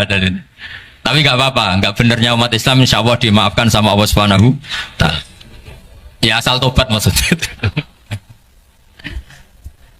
Nggak, ini saya beri satu konstruksi pikiran yang saya sering utarakan di ngaji saya. Sampai sekarang saya coba, saya tes ini kan di kampus ya, di apa bacanya ini Kim University yang global leader apa in the world itu. Ini keren lah. Jadi acara ilmiah kita ditakdir di gedung apa? Kampus, gedung universitas di begini. Kalau 1 ditambah 1 2 itu namanya hakikat. Ciri utama hakikat adalah siapapun akan menerima. Saya sekarang tanya sama Anda, kira-kira 1 tambah 1 2 itu musuh Anda pun mengatakan 2 apa tidak? Ya. Pekerja Korea ya bilang 2, rektor Al-Azhar juga bilang 2. Kamu yang sekarang sedang mungkin sebagian broken sama istri juga bilang 2. Istri kamu yang mangkal sama kamu juga bilang 2. Yang cemburu ya bilang 2, yang dicemburuin juga bilang 2. Karena begitu mudah kebenaran absolut diterima oleh siapa saja. Begitu juga eksistensi Allah sebagai Tuhan. itu mudah diterima oleh siapa saja, sehingga pembawanya tidak perlu seorang kiai atau gus atau mubalek atau ketua muin, tidak cukup karyawan pekerja Korea. Karena kebenaran absolut itu kebenaran yang mutlak. Siapa saja yang waras pasti ngakui. Kira-kira orang yang berpikir sehat pasti berpikir begini, ini yang diajarkan Quran. Bumi ini kadung wujud, sudah wujud kadung wujud, punya eksistensi. Mungkin nggak sesuatu yang wujud kemudian disebabkan oleh sesuatu yang nihilisme, yang tidak ada. Mungkin enggak? Enggak mungkin. Yang namanya penyebab itu harus sesuatu yang wujud.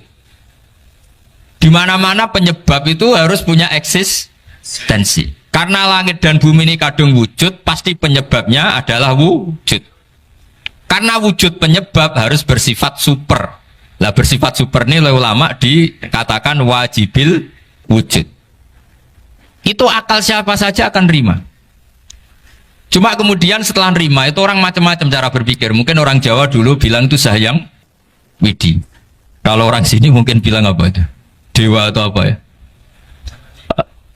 Nggak tahu saya itu. Karena itu yang teman sampean, enggak teman saya itu. Tapi yang jelas begini, ini konstruksi ini harus kita jaga. Nanti saya bacakan teks hadisnya. Kebenaran sejati ciri utamanya adalah ada absolutisme, ada kebenaran mutlak. Ciri utama kebenaran mutlak adalah diakui bahkan oleh siapa saja, termasuk oleh orang fasik. Orang fasik itu orang nggak benar. Misalnya ada imam masjid besar Istiqlal, ditanya 1 tambah 1 bilang apa? 2. Nanti kira-kira yang lonte juga bilang apa? 2. KPK juga bilang koruptornya yang ditangkap 2. Nah, eksistensi Allah sebagai Tuhan ini kebenaran yang absolut. Maka agama ini juga boleh diterima oleh siapa saja, termasuk oleh orang fasik, orang nggak jelas. Ini penting saya utarakan karena sekarang marak kelompok yang mengatakan orang Islam kalau zina menjadi tidak muslim, orang Islam kalau korupsi menjadi tidak muslim, salah sedikit tahlilan jadi kafir, percaya wasilah jadi itu tidak benar seperti itu. Karena kebenaran eksistensi itu kebenaran yang nggak bisa diganggu gugat. Seperti Anda ini kan warga Indonesia, KPK ya warga Indonesia, koruptornya juga warga. Apa setelah dia korupsi lalu tidak warga Indonesia? Tetap warga. Orang yang meyakini kalimat tauhid setelah dia salah apa terus tidak tauhid? Kan tetap ya. Maka dia tetap Ini penting saya utarakan. Kalau seorang warga Indonesia yang koruptor, yang macam-macam saja tetap warga Indonesia, padahal banyak kesalahan. Karena status warga Indonesia adalah status yang permanen. Begitu juga status Muslim adalah permanen bagi siapa saja yang melafadzkan La ilaha illallah Muhammadur Rasulullah. Kita tidak bisa mengkafir-kafir mereka. Itu juga yang sering dipesankan dan jadi ciri khas ulama ahli sunnah wal jamaah, tidak mengkafirkan orang Islam meskipun melakukan dosa besar. Soal dia salah nanti masuk neraka ya silakan saja, saya ada ikut, paham ya, sampai bisa mencoba. Tapi tetap saja dia muslim. Analoginya tadi, analoginya gampang sekali tadi. Orang Indonesia yang salah itu tidak akan merubah statusnya sebagai warga Indonesia. Karena ya memang dia berstatus warga Indonesia. Orang Islam yang sudah melafadzkan syahadat maka menjadi muslim. Saya di mana-mana berkampanye, berfatwa. Orang kafir yang 70 tahun kafir, sekali melafadzkan kalimat tauhid, itu menjadi muslim apa tetap kafir? Muslim. Masa kita yang Islam terus, yang kalimat tahlil la ilaha illallah kemudian menjadi kafir karena kalimat itu? Itu faham aneh apa aneh? Wong yang kafir saja menjadi muslim karena kalimat tauhid, yang Islam menjadi kafir juga karena kalimat. Ini ngajak apa-apaan? Ya ngajak goblok-goblokan, kira-kira kan gitu. Ini penting saya utarakan karena ini penting. Nah, setelah kamu yakin tauhid, ciri utama tauhid itu apa? Menstatuskan sesuatu sebagaimana hakikatnya. Misalnya bumi Korea, ini statusnya tetap buminya apa? Maka dari awal saya husnudzon sekali sama Allah Subhanahu wa taala bahwa suatu saat di bumi mana saja itu ada tahlil. Enggak ngira kan ada ateis di sini, bumi ateis kemudian ada tahlil, ada sakduna, ada macam-macam. Karena kita ketika sholat, makanya saya tadi janji akan memaknai kalimat-kalimat yang sering Anda baca ketika sholat. Di sholat saat ada itidal ngendikan apa? Rabbana lakal hamdu. Ayo dibaca. Mil'us samawati wa mil'ul ardi wa mil'u ma syi'ta min syai'im ba'du. Sama nani secara tradisi pesantren. Rabbana do pangeran kita. Laka iku kaduwe panjenengan alhamdulillah segala puji. Engkau punya segala puji. Mil'us samawati, yang pujian itu memenuhi langit. Tentu langit itu penuh dengan pujian. Semua malaikat bertasbih, bertahmid. Karena malaikat tidak ada yang kerja di pabrik itu tasbih terus gitu. Nggak ada yang nyari uang kan? Nggak ada yang cari won ya. Apa won ya kalau bahasa? Kalau di sini nggak kiainya aja nyari uang. Terusannya apa? Wamilul ardi, dan pujian itu memenuhi bumi. Korea termasuk bumi Allah apa enggak? Jadi saya sudah menduga suatu saat Korea itu ya penuh dengan pujian. Dan ini betul. Siapa yang ngira kalau di bumi Korea ada yang hafal lagu Sakduna itu? Itu lagu kesayangan guru kita semua, Kiai Haji Maimun Zubair. Gak ada yang ngira. Siapa yang ngira kalau di sini ada ngaji seperti ini? Di Rusia juga sama. Uni Soviet itu negara ateis. Tapi lama-lama pecah karena glasnost itu dan perestroika itu. Kemudian menjadi pecahan-pecahan negara Muslim. Ada Uzbekistan, Tajikistan, Ceknya, semuanya menjadi negara apa? Muslim. Karena dari awal lakal hamdu mil'us samawati wa mil'ul ardi, dan pujian itu pasti memenuhi langit juga memenuhi bumi. Kalau Anda baca itu di Indonesia mungkin wajar, di Indonesia banyak acara-acara seperti ini. Tapi kalau di Korea ternyata benar. Dan Anda ini kalian semua termasuk pembuktian benarnya wa mil'ul ardi. Keren kan teman? Oh keren sekali, bukan sekedar keren, keren sekali. Makanya saya jarang diundang pengajian mau, tapi diundang di Korea mau. Tapi saya ada niat datang undangan, memang saya ingin datang. Jadi ya karena itu, ini bentuk penghormatan saya. Bentuk penghormatan saya bahwa pada akhirnya benar-benar lakal hamdu mil'us samawati wa mil'ul ardi. Jadi Anda tidak perlu pesimis, dulu Indonesia juga seperti itu.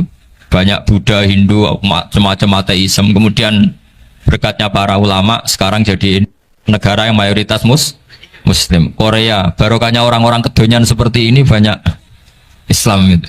Nggak apa-apa, karena sebagian agama Islam, sebagian sejarah ditulis di bawah pedagang-pedagang Gujarat. Kira-kira orang Gujarat ke Indonesia dulu yang namanya pedagang cari apa? Uang. Tapi namanya orang Islam hatinya tetap adanya tauhid. Nyari uang ya tetap sambil dakwah. Kalau yang ke Korea langsung kiai mungkin tidak seramai ini Islam. Karena kalau kiai datang langsung dicurigai jadi misionaris, jadi ribet malah. Tapi kalau sampean nggak ada yang curiga, namanya pekerja saja nyari uang. Dan itu memang fakta. Cuma kadang ya sadar terus ya bagus lah seperti itu.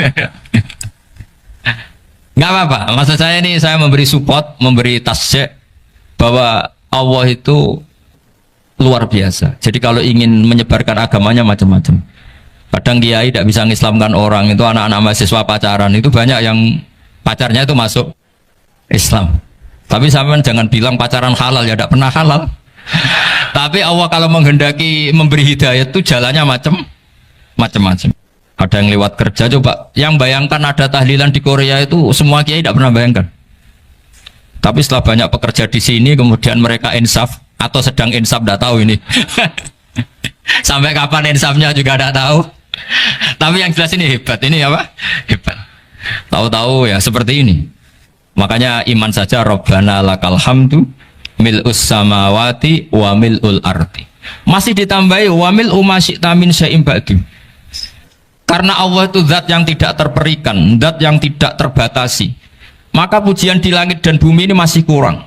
Masih ada apa saja yang nanti akan dipenuhi oleh pujian kepada Allah Subhanahu wa ta'ala. Wa mil'u ma syi'ta min syai'in ba'du. Dan pujian kepada Engkau ya Allah akan memenuhi semua ruangan yang Engkau kehendaki. Mungkin suatu saat negara-negara yang sekarang yang paling minim Islam itu di Amerika Selatan, kayak di Argentina dan sebagainya, itu nanti suatu saat juga penuh dengan pujian, karena tetap Rabbana lakal hamdu mil'us samawati wa mil'ul ardi wa mil'u ma syi'ta min syai'in ba'du. Saya di Jogja setiap akhir ngaji saya ajarin wiridan. Mungkin wiridan ini tidak asing bagi jenengan karena sering saya baca. Subhanallah wa bihamdihi adada khalqihi wa ridho nafsihi wa zinata arsyihi wa midada kalimat. Bahwa kita memuji Allah itu adada khalqi, sesuai jumlah makhluk Allah. Semua makhluk Allah meskipun kelihatannya mengecewakan, ini semuanya memuji sama Allah Subhanahu wa taala. Meskipun kadang kita kecewa, kadang kita tidak cocok. Coba barokahnya Anda ini agak-agak kecewa gitu dengan Indonesia karena nggak menyediakan lapangan kerja untuk Anda. Tapi ya nggak kecewa-kecewa amat ya, agak-agak saja. Karena Anda tetap semua mencintai Indonesia. Gara-gara agak-agak kecewa cari negara lain. Akhirnya di Korea, ada yang di Jerman, ada di Inggris. Tapi bawaan pernah ngaji di musola, Islam ini ke bawah. Sehingga karena Islam ini ke bawah, tahu-tahu ada komunitas yang memikirkan Islam. Umumnya orang mikir Islam itu ya bikin masjid. Kalau di Korea unik, nyewa apa? Nyewa gedung untuk masjid. Itu kalau diceritakan di Indonesia aneh. Ini masjid sewaan. Masjid. Tapi kalau di sini lazim, karena kalau beli mahal ya cukup sewa. Saya tidak tahu kalau dalam terminologi agama tempat Anda sujud ini nanti jadi saksi di akhirat. Itu yang permanen apa yang sewaan tidak tahu. Jadi nanti bumi ini tanya, ya saya Allah pernah dipakai sujud, tapi setelah 1 tahun nggak kuat menambah lagi. Makanya saya dukung tadi yang ada gerakan masjid apa. Sebenarnya permanen nggak permanen itu tetap bagus, tidak usah memaksakan. yang jelas saya sudah ikut nyumbang lelang tadi, dan saya berharap uang itu benar-benar untuk masjid.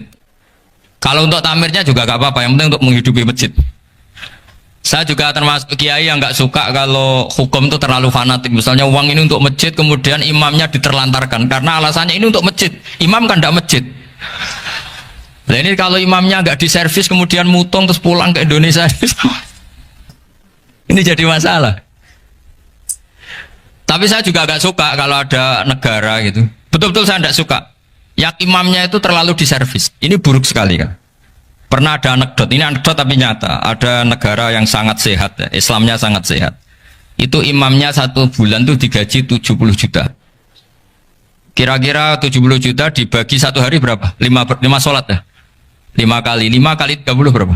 Kira-kira saja 150. Berarti per sholat dapat berapa ya? Kira-kira kan biasa potong gaji kalau berapa kira-kira?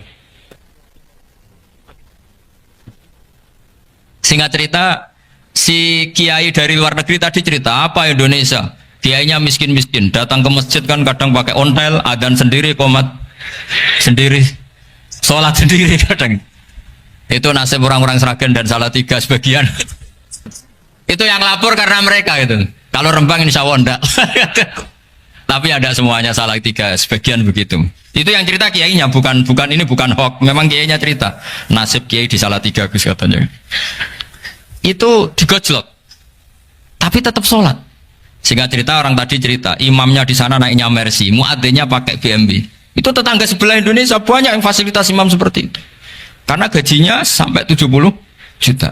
Setelah dia cerita bangga karena negaranya mengapresiasi imam sholat, sama ke Indonesia dia omongin gini, makanya kamu sholat terus, takut potong gaji ya gitu. Itu kagetnya bukan main dia. Dikira itu satu sifat kelebihan negaranya, ternyata buruk sekali karena imam sholat karena takut potongan gaji. Akhirnya ke Indonesia bangga, alhamdulillah kita sholat tambah gaji dan tetap sholat. Keren mana yang digaji sama Anda? Ini yang di atas ini banyak calon imam. Tidak keren mana imam yang digaji sama Anda? Keren yang enggak. Tapi kalau pertanyaannya dibalik, keren mana jamaah yang peduli imamnya sama yang enggak peduli? Jadi jawabannya harus tetap seperti itu. Imamnya keren yang ikhlas, tapi jamaahnya keren yang peduli imamnya. Jelas ini ya fatwa saya ya. Gimana? Imamnya baik yang ikhlas, tapi jamaahnya baik yang peduli nasibnya. Tapi sekali imam dari awal gak ikhlas itu harus di PHK. Itu bahaya bagi agama kalau awalnya sudah ada ikhlas. Karena nanti setelah habis subuh terus dihitung. Wong setahu saya sholat terus kok kenapa gajinya tinggal segini? Ya, setahu saya sholat terus kok gajinya tinggal segini. Terus nanti tamirnya bilang kemarin duhur Pak Yai tidak ngimamin, Kemarin asar ndak ngimamin. Terus dihitung. Bisa enggak agama akan berjalan seperti itu? Enggak kan? Ya makanya pertanyaannya tadi, suka atau punya imam ikhlas? Suka. Tapi imamnya juga suka kalau jamaahnya peduli. Ini penting. Jadi saya mensupport Anda, mensupport kalian semua bahwa agama ini akan diurus oleh Allah Subhanahu wa taala. Makanya Sayyidina Umar radhiyallahu anhu kalau disuruh mikir agama itu tidak mau. Tidak mau betul deh.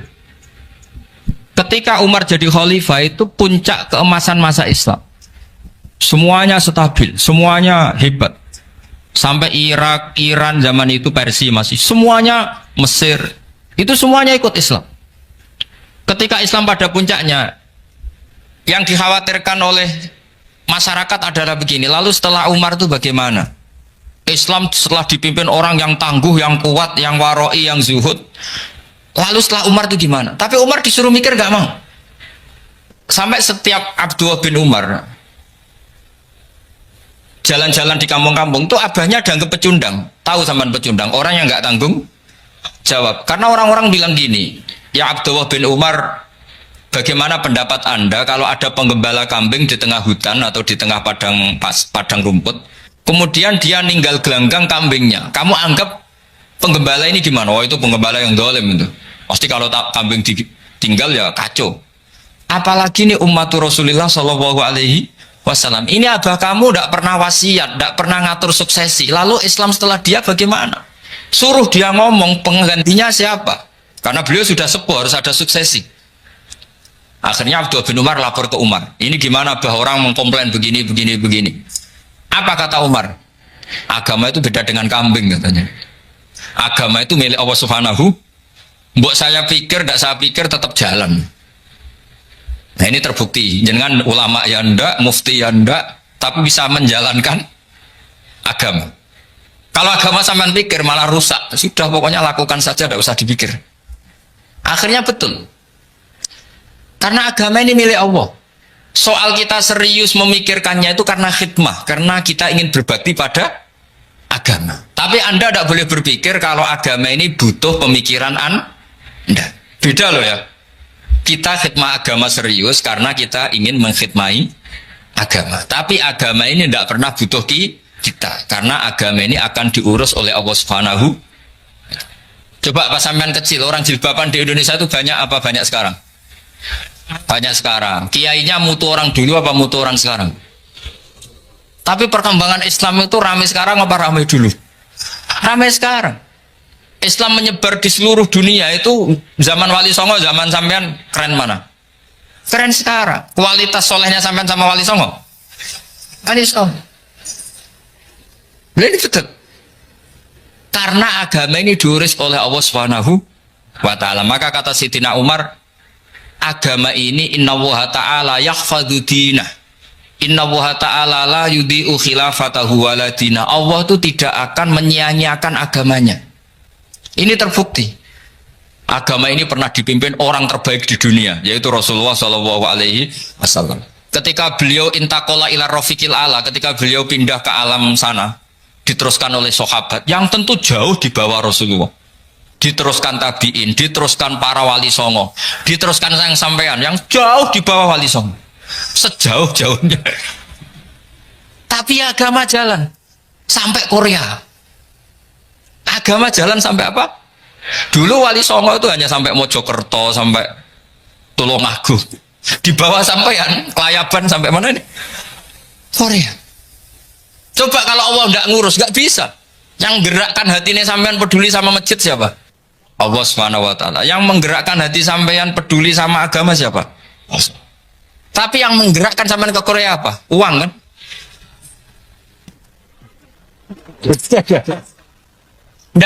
Enggak apa-apa, jujur saja, jujur ya, ada. Santai aja. Ini bagian dari keramatnya jenengan. Niatnya agak bener tapi dibenerin Allah di sini. Dari awal niatnya kan uang gitu. Tapi setelah di Korea dibenerin Allah. Mbok ingat agama gitu. Keren kan? Makanya yang syukur sama Allah Subhanahu wa taala. Yang bisa hanya Allah taala. Makanya dalam dunia kiai selalu baca apa? Alhamdulillah alladzi hadana li hadza wa ma kunna linahtadiya laula an hadana Allah. Alhamdulillah kita diberi hidayat seperti ini. Kalau tidak Allah tidak bisa. Sudah mata duitan, kadang istri ngomel, mertua tidak percaya. Sudah setengah-setengah broken gini di saya tahu sampean ke Korea itu karena broken pas saking sayangnya keluarga. Potensinya hanya dua. Dibela-belain kerja demi keluarga atau agak broken maka ke sini. Tapi apapun potensi itu tetap baik. Itu takdir sudah, itu takdir tidak usah dibicarakan. Semua itu apa? Karena orang kalau sedang rukun ya tidak mau tukaran, kalau sedang tukaran ya tidak mau rukun. Itu sudah semuanya takdir. Kata bapak saya dulu kalau ada orang mau jualan tanah, Pak Yai tanah saya mau saya jual. Ini gimana? Padahal ini tanah warisan. Kata bapak, nak waya adol ya adol. Memang ini saatnya jual ya jual saja. Nanti kalau kaya saatnya beli ya beli saja. Karena kalau sudah saatnya jual mau beli ya nggak mungkin kan? Mau memang saatnya jual. Kalau sudah kaya kan nggak mungkin jual tanah. Saatnya beli. Maka semoga masalah di keluarga sampean ya masalah musiman. Maksudnya yang tukarannya ini musiman, yang rukunnya permanen. Jangan tukarannya permanen, rukunnya musiman. Setelah melihat yang lebih cantik, katut babon, nggak tahu saya nggak tahu. Nah ini semoga katut masjid ini bagian dari kafaroh sampean itu. Jadi kafaroh kesalahan-kesalahan di sampean. Ini penting saya utarakan karena agama itu beda. Agama ini diurus oleh Allah Subhanahu. Jadi kita mengerahkan pemikiran itu bukan karena kita akan menyelamatkan agama ini, tidak. Agama ini diselamatkan oleh Allah Subhanahu wa taala. Coba kayak apa Uni Soviet kuatnya itu. Mengkooptasi supaya orang semuanya ateis, semuanya komunis. Itu 100 tahun Uni Soviet begitu. Tapi orang-orang Uzbek, Ceknya, Tajikistan tetap ngajari anak-anaknya tauhid. Itu ada yang cerita itu sampai mengajarkan tauhid itu di bawah tanah, di basement. Tapi Allah menghendaki Rusia itu Uni Soviet jatuh. Ketika jatuh, negara-negara ini langsung menjadi negara Islam, yaitu Uzbek, Tajikistan, Ceknya. Mungkin nggak mereka langsung menjadi negara Islam, andai kan saat menjadi Uni Soviet benar-benar menjadi ateis. Nggak mungkin kan? Karena saat dikooptasi Uni Soviet, akidah mereka tetap tauhid, cuma nggak berani muncul. Artinya apa? Uni Soviet nggak bisa menghabisi Islam. Kurang kerennya Uni Soviet zaman itu, bisa nggak menghabisi Islam? Nggak bisa. Donald Trump dulu termasuk Islamfobia, tapi setelah dia anti-Islam, malah orang Amerika demo supaya memperhatikan Islam. Nggak bisa. Makanya Korea pun nggak bisa menghabisi Islam. Kalau sampean menghabisi Islam sendiri bisa. Karena terus gak mau sholat, gak mau zakat itu sampai, tapi sampean tahu yang Islamnya habis, Islam tetap baik-baik saja. Makanya ini penting saya utarakan supaya kamu pede bahwa agama ini pernah dibawa orang yang pedagang. Ya soal ada sebagian pendakwah yang ikhlas ya banyak, tapi sejarah yang gampang kita lihat adalah Islam itu dibawa oleh apa? Pedagang Gujarat, pedagang India. Nggak apa-apa, sejarah itu meskipun sebagian menentang nggak apa-apa, tapi sejarah itu tetap ada. Pasti sebagiannya memang seperti itu. Dan itu tidak masalah. Saya ulang lagi, itu tidak masalah. Coba dulu pemain bola kalau di Inggris itu kalau mau sholat susahnya bukan main. Apalagi kalau mau puasa. Kalau di sini kerja puasa katanya mati lu kalau apa? Puasa. Kalau mau sholat katanya dicari mana ini berhalanya kok. Kata orang-orang ateis kan gitu, dicarikan patungnya kali ini sholat kok nggak ada patungnya ini gimana ini. Ya ngalamin gitu. Tapi Allah Maha Kuasa. Banyak investor mana itu Dubai atau Qatar yang tertarik investasi di dunia bola. Kayak Sulaiman Al-Fahim makanya beli Manchester City. Itu sekarang pelatihnya negur orang sholat gak berani, bahkan di tengah stadion dibangunkan masjid. Kalau sampean daftar jadi muadzin bisa. Apa nyanyi Sakduna di sana juga bisa. Dulu Aljazair bencinya bukan main. Apa Perancis sama orang Islam itu bencinya bukan main. Barokahnya Zidane pemain bola dan juara dunia, terus Zidane turunan Aljazair. Akhirnya orang Perancis itu mencintai Islam, itu barokahnya sepak bola. Allah punya sekian cara untuk mengenalkan Islam. Di Perancis dikenalkan lewat pemain sepak bola. Nah di Korea ini yang agak unik, dikenalkan lewat pecinta wow. Saya jamin ini tidak apa-apa, sudah tidak apa-apa, sudah aman. Jamin aman. Pokoknya alhamdulillahilladzi hadana li hadza wa ma kunna linahtadiya laula an hadana. Karena agama ini dibawa oleh Allah Subhanahu wa taala, yang menjaga juga Allah Subhanahu wa taala. Sama tidak usah khawatir. Kalau ada kelompok tertentu yang mengkhawatirkan Islam, sekarang Islam bahaya gini-gini, itu kurang roja, itu kurang optimis itu. Harapannya sama Allah tipis, harus ngaji lagi. Agama ini limangka nayarjuwa hawal yaumal akhir. Agama ini bagi yang terus-menerus berpengharapan kepada Allah Subhanahu wa taala. Agama ini limangka nayarjuwa, coba bahasa Arabnya roja, yarju, rojaan. Maknanya harapan. Jadi agama ini bagi yang selalu berpengharapan, bukan yang pesimis, bukan yang hati kecil, apalagi yang tukang putus asa. Coba agama ini begitu luar biasa, dibawa orang yang macam-macam. Tadi di Perancis itu dibawa oleh pemain apa? Bola. Ada masjid di Inggris itu ya dibawa mahasiswa-mahasiswa itu yang dulu sebagian yang nggak pernah ngaji, setelah di Inggris bikin komunitas pengajian. Di Korea dibawa tadi pecinta apa? Tapi lama-lama cinta Tuhan. Karena ya memang sebenarnya sudah cinta Tuhan. Cuma ya cara cinta ini nunggu punya uang Ya sudah, alhamdulillah seperti ini sudah luar biasa sudah. Insya Allah diterima oleh Allah Subhanahu wa taala. Saya selalu berharap semoga ini tetap satu bukti bahwa Allah itu harus kita sembah di mana-mana. Karena tadi Allah akan selalu Rabbana lakal hamdu mil'us samawati wa mil'ul ardi wa mil'u ma syi'ta min syai'in ba'du. Bahwa pujian kepada Allah akan selalu memenuhi langit dan memenuhi bumi. Bumi Korea termasuk buminya Allah. Makanya pegangan yang saya minta sama pengurus untuk di-share adalah Dawai Rasulullah Shallallahu Alaihi Wasallam. Mungkin nanti panitia harus menge-share itu. Ini Musnad Ahmad, riwayat dari Imam Ahmad. Al-Bilad bila dua. Sudah punya? Nanti di-share ya yang itu. Al-Biladu bila dua. Bahwa negara hakikatnya adalah negara Allah. Wal ibad ibadullah. Semua hamba hakikatnya adalah hamba. Di hadis itu fahaitsuma asabta khairan fa'akim. Kapan saja kamu menemukan kebaikan di tempat Anda berdomisili, fa'akim, kamu tidak apa-apa di situ. Kamu di sini dapat uang, dapat masjid, dapat sewa masjid. Tidak tahu sewa apa permanen, pokoknya itu bagus gitu. Buminya dirayu, bumi meskipun ini nggak permanen, tapi tetap jadi saksi loh ya. Harus ada kompromi ini. Karena kalau dengar orang Indonesia jadi aneh, masjid kok nyewoi. Tapi aneh di Indonesia, ada aneh di sini, sampean tenang saja.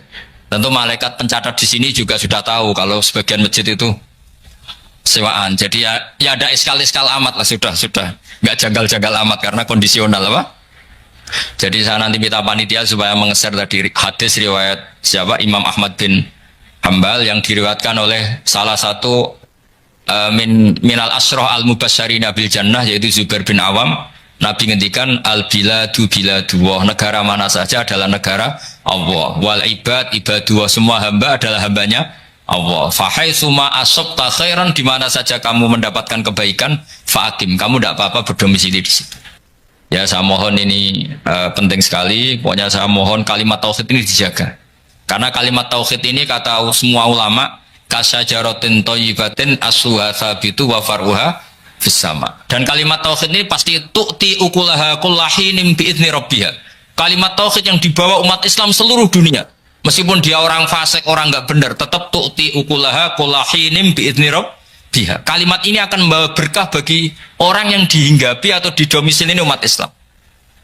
Coba sebagian nanti orang Korea menjadi muslim itu karena di sini ada komunitas pekerja muslim, kemudian menyisakan asarul Islam. Jejak-jejak Islam. Enggak apa-apa, pasti kalimat ini tu'ti ukulaha kullahinim bi'izni rabbiha. Jadi kalimat tauhid adalah kalimat yang kata Allah tu'ti ukulaha kullahinim bi'izni rabbiha. Anda tidak usah khawatir bahwa apa yang Anda lakukan apapun kecilnya akan ditulis oleh Allah Subhanahu wa taala. Kata Allah wa naktubu ma qaddamu wa atharahum. Di mana di surat Yasin itu? Inna nahnu nuhyil mauta wa naktubu ma qaddamu wa atharahum. Saya bisa menghidupkan orang mati dan semua amal kalian saya tulis, kata Allah. Wa atharahum, dan jejak-jejak yang pernah kalian lakukan juga ditulis. Sampean kena apa kok sholat? Ya mergo jati diriku kawula, nak kawula apike takdim sujud ning pangeran. Fasjudu lillahi wa la tuti'u wasjud. Jadi pertama kajian Nabi untuk wahyu surat Iqra. Kegiatannya Nabi piye? Pokoke urip lu wasjud. Wah, ya sujud lan mendekat ning pangeran. Wes titik, urip wis ngono tok. Wes nak sujud ku nikmati. Bahwa ini nikmat terbaik, kehidupan saya terbaik. Ane ngendikane Kanjeng Nabi kan apa salat, fakaan nah salat muwaddiin. Koyo-koyo iku salat wong sing pamit, iku terakhir salat Anda. Ya terakhir salat. Lah saiki kan ana iso salat qobliyah ba'diyah, ya salat fardhu sing tenan. Kok salat fardhu ora tenanan. Bar salat fardhu dari wah namno fardhu ora pati bener kok tak jabli mbek sunat. Nek bener iku substansif ora iso jabli sunat, iso ketambeli ora nek ora bener iku ora substansif, ora substansif cara mobil iku bane sing copok kedadane iki, bane sing copok. Lah nek rusak kena bawa bane coplok. Makanya yang benar itu fardhu itu dikukuhkan secara benar. Rukun syaratnya dikukuhkan. Baru kalau kesalahannya tidak krusial, itu bisa ditambal dengan apa? Tapi nak kesalahannya krusial ya fardhunya harus diulang. Ora kok ditambal dengan apa? Eling-eling ya tawarai carane jadi wali. Jadi carane jadi wali ku mikir apa paling penting. Mau kena liwat jembatan iso itu paling penting. Hakikate ora kok mergo mobilmu. Mergo jembatane gak rusak. Buktine kira liwat mobil lah, mlaku ya iso ngliwati jembatan, mergo jembatane ora rusak. Ana mobil lah nak jembatane rusak ra iso liwat. Berarti penting di mobil wae jembatan. Penting jembatan. Tapi wong darani rata-rata muni penting. Ya wa hakada wa. Ketika kita bisa makan, hakikat yang paling penting adalah kita mendapatkan oksigen, mendapatkan kesehatan yang cukup. Baru di antara pentingnya adalah nasi. Tapi seringnya kita bahas yang paling penting nasi. Ya begitu terus. Akhirnya kita ini qolat ma'rifatul billah. Mesti ma'rifah yang pangeran itu sidik. Kowe tidak bahagia karena dihujat orang. Itu nunggu sekian kasus baru dihujat orang. Nah, dihujat wong lagi susah, wong kok dimaki-maki wong harus susah. Sebelum orang lain menghujat Anda, hakikat Anda sudah orang yang menderita karena Anda sering menghujat diri sendiri. Gusti, melarat kok ora barbar, di bojo wani, tonggo ra seneng aku, iki awak opo Gusti. Itu kan berarti Anda menghujat diri sendiri. Jadi yang paling menyengsarakan kita itu siapa? Ya diri kita. Seperti nak melarat kok pengen beli mobil, pengen beli kepenak, ya malah tersiksa. Waktu gale wong ra iso terbang kepengen munggah Mars, malah tersiksa. Ra iso terbang ya wis nek mati ning ngisor. Alhamdulillah Gusti ra iso terbang. Dadak malah kelayapan tembung dikunci, tembung mawon pun penak. Wis ngono wae. Malah kepenak kan. Ini penting. Jadi semua kesengsaraan kita ini karena kita berpikir nuruti nafsu. Andai kan kita tidak berpikir nuruti nafsu, maka kita tidak pernah sengsara. Misalnya sampean urip tukaran mbek wong. Tanggamu ngrasani kowe nuruti syariat Allah. Alhamdulillah Gusti dirasani tonggo, dosa kula kurang. Wis penak. Bojomu ngamuk. Jare nak Gusti jare jantung nak boten disupport niku marai mati gitu. Alhamdulillah niku wonten penggerak napa jantung. Ngono. Pokoke sing seneng urip sing seneng. Misalnya tegir diutang jare tiang-tiang Gusti rawang ra diutang ora kreatif. Tapi jaga akeh lho. Pokoke ngono kabeh delok positif. Piye-piye dawuh ulama tasawuf niku jeling tenan dawuh ulama. Kabeh ulama tahu sepakat. Kula hafal makalah itu. Nafsuka mati yatuka farfuk biha. Piye-piye awakmu wis kadung dadi kendaraan sowan ning pangeran farfuk biha. Kowe kudu mbok welasi. Piye-piye wis dadi kendaraan ilawah. Misalnya kula kok sayang rai kula, mergi rai niki sing kula damel sujud Gusti. Tangan kula Gusti, tangan niki sing pas kula sujud tak tekan teng panggonane sujud. Mergi kepen sujud panjenengan.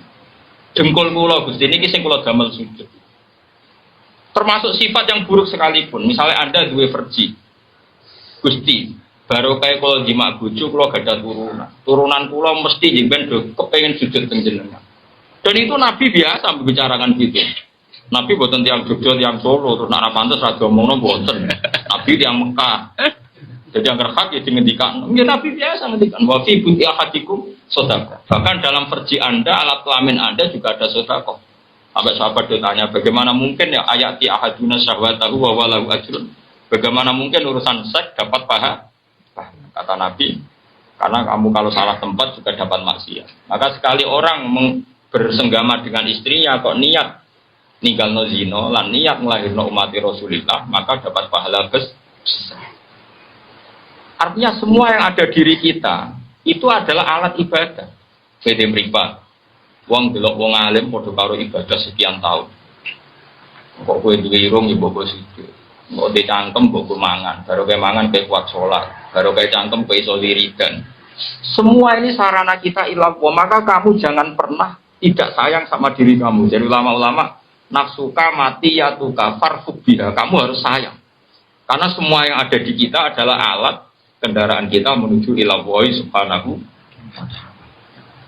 Kowe jogeman muni aku ditektir ora anak kiai, ora putune Kanjeng Nabi. Malah penak.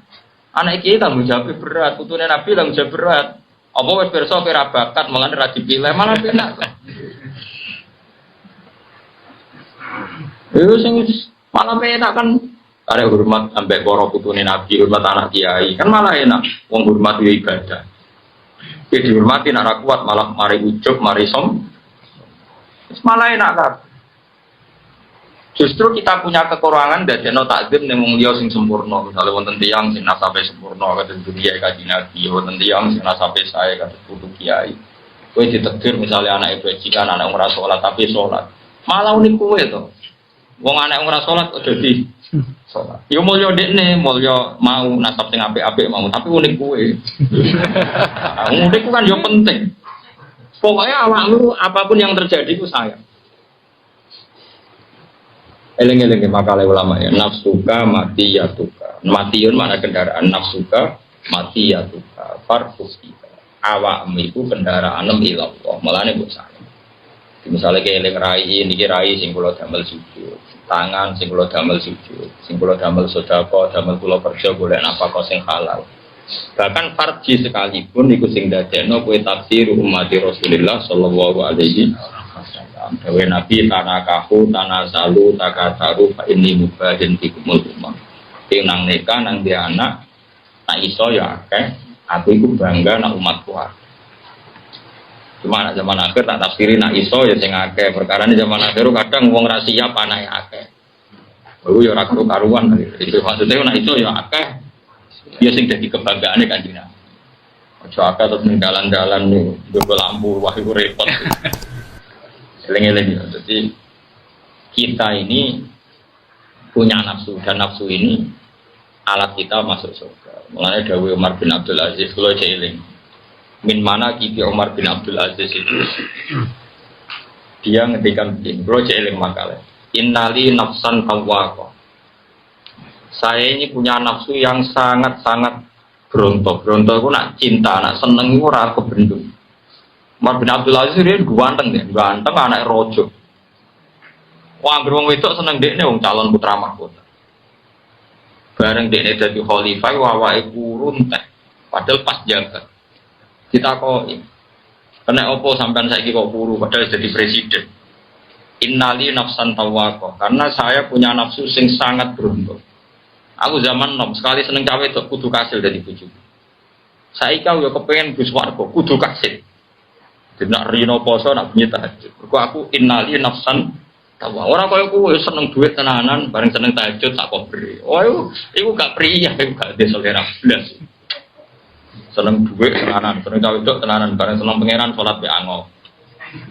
Kewani angop ngarepe pacar murah wani. Nom saiki pecundang, seneng nak pacaran muacak mlidit wapi, bareng be sholat be angop. Mestinya nak kue di nafsu sing tawako, sing bronto, harus fair. Nak bronto cawe doa kue siap-siap seperti itu, pemenang bronto mbek suar. Itu hebat Umar bin Abdul Aziz. Kan innali nafsan tawako. Saya ini sekali dua kesenangan kudu kasih. Aku zaman nom seneng cawe itu kudu kasih. Saya kan aku istuwa kepingin suarga kudu kasih. Nak rinon ku poso, nak bengi ku tahajud. Mboten wani mangan gajine wedi nak ndekne dadi Amirul Mukminin ora sukses. Mulane tenggene kitab-kitab darani khamisul khulafa, khalifah niku sekawan.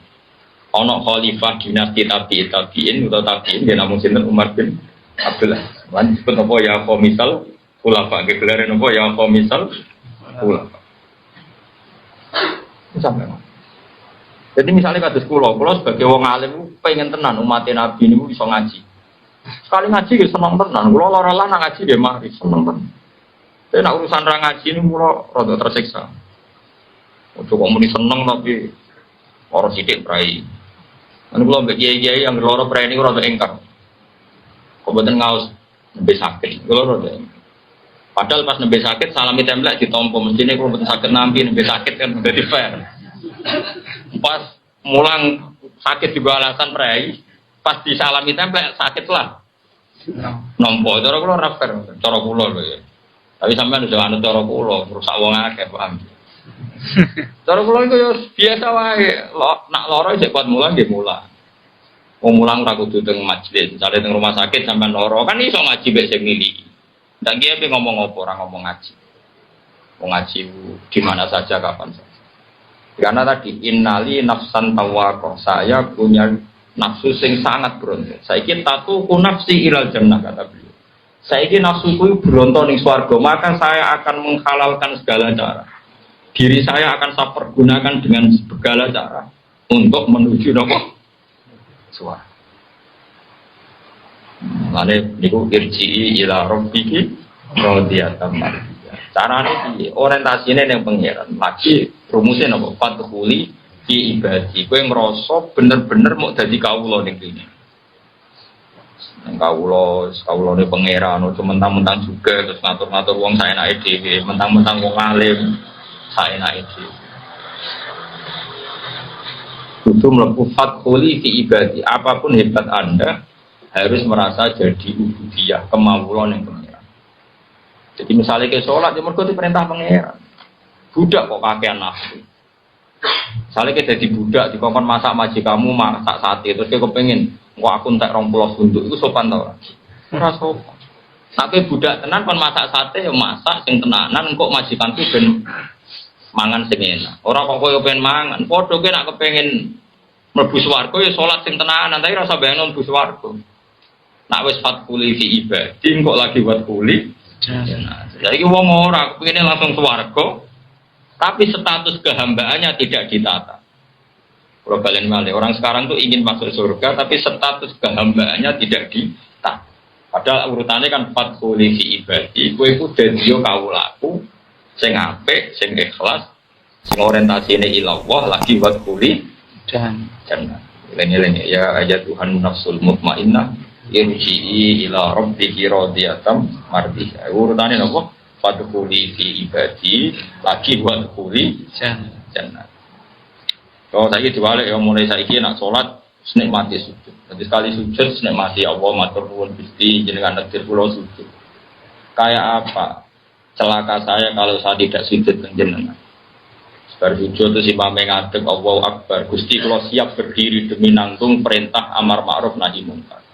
Jadi ngadeg niati posisi Anda berdiri siap ngemban perintah. Bariku ruko ya siap sungkem ning pangeran. Bariku ngadeg meneh muni Rabbana lakal hamdu bil samawati wa bil ardi wa bil ma syi'a min syai'in. Terus nganti salat selesai. Nak salat wis selesai lagi assalamualaikum warahmatullahi wabarakatuh. Kowe iku berhak selamat. Tapi nak salat wis ra karu-karuan mau demi ngeloni widadari mau wis. Mulane iki rai-rai ras warga wae nang kene. Perkara kita salate cek model. Ya tapi iso ditoto, wis saged napa? Saged napa? Toto. Mulai maghrib latihan ditoto. Gusti perjanjian baru.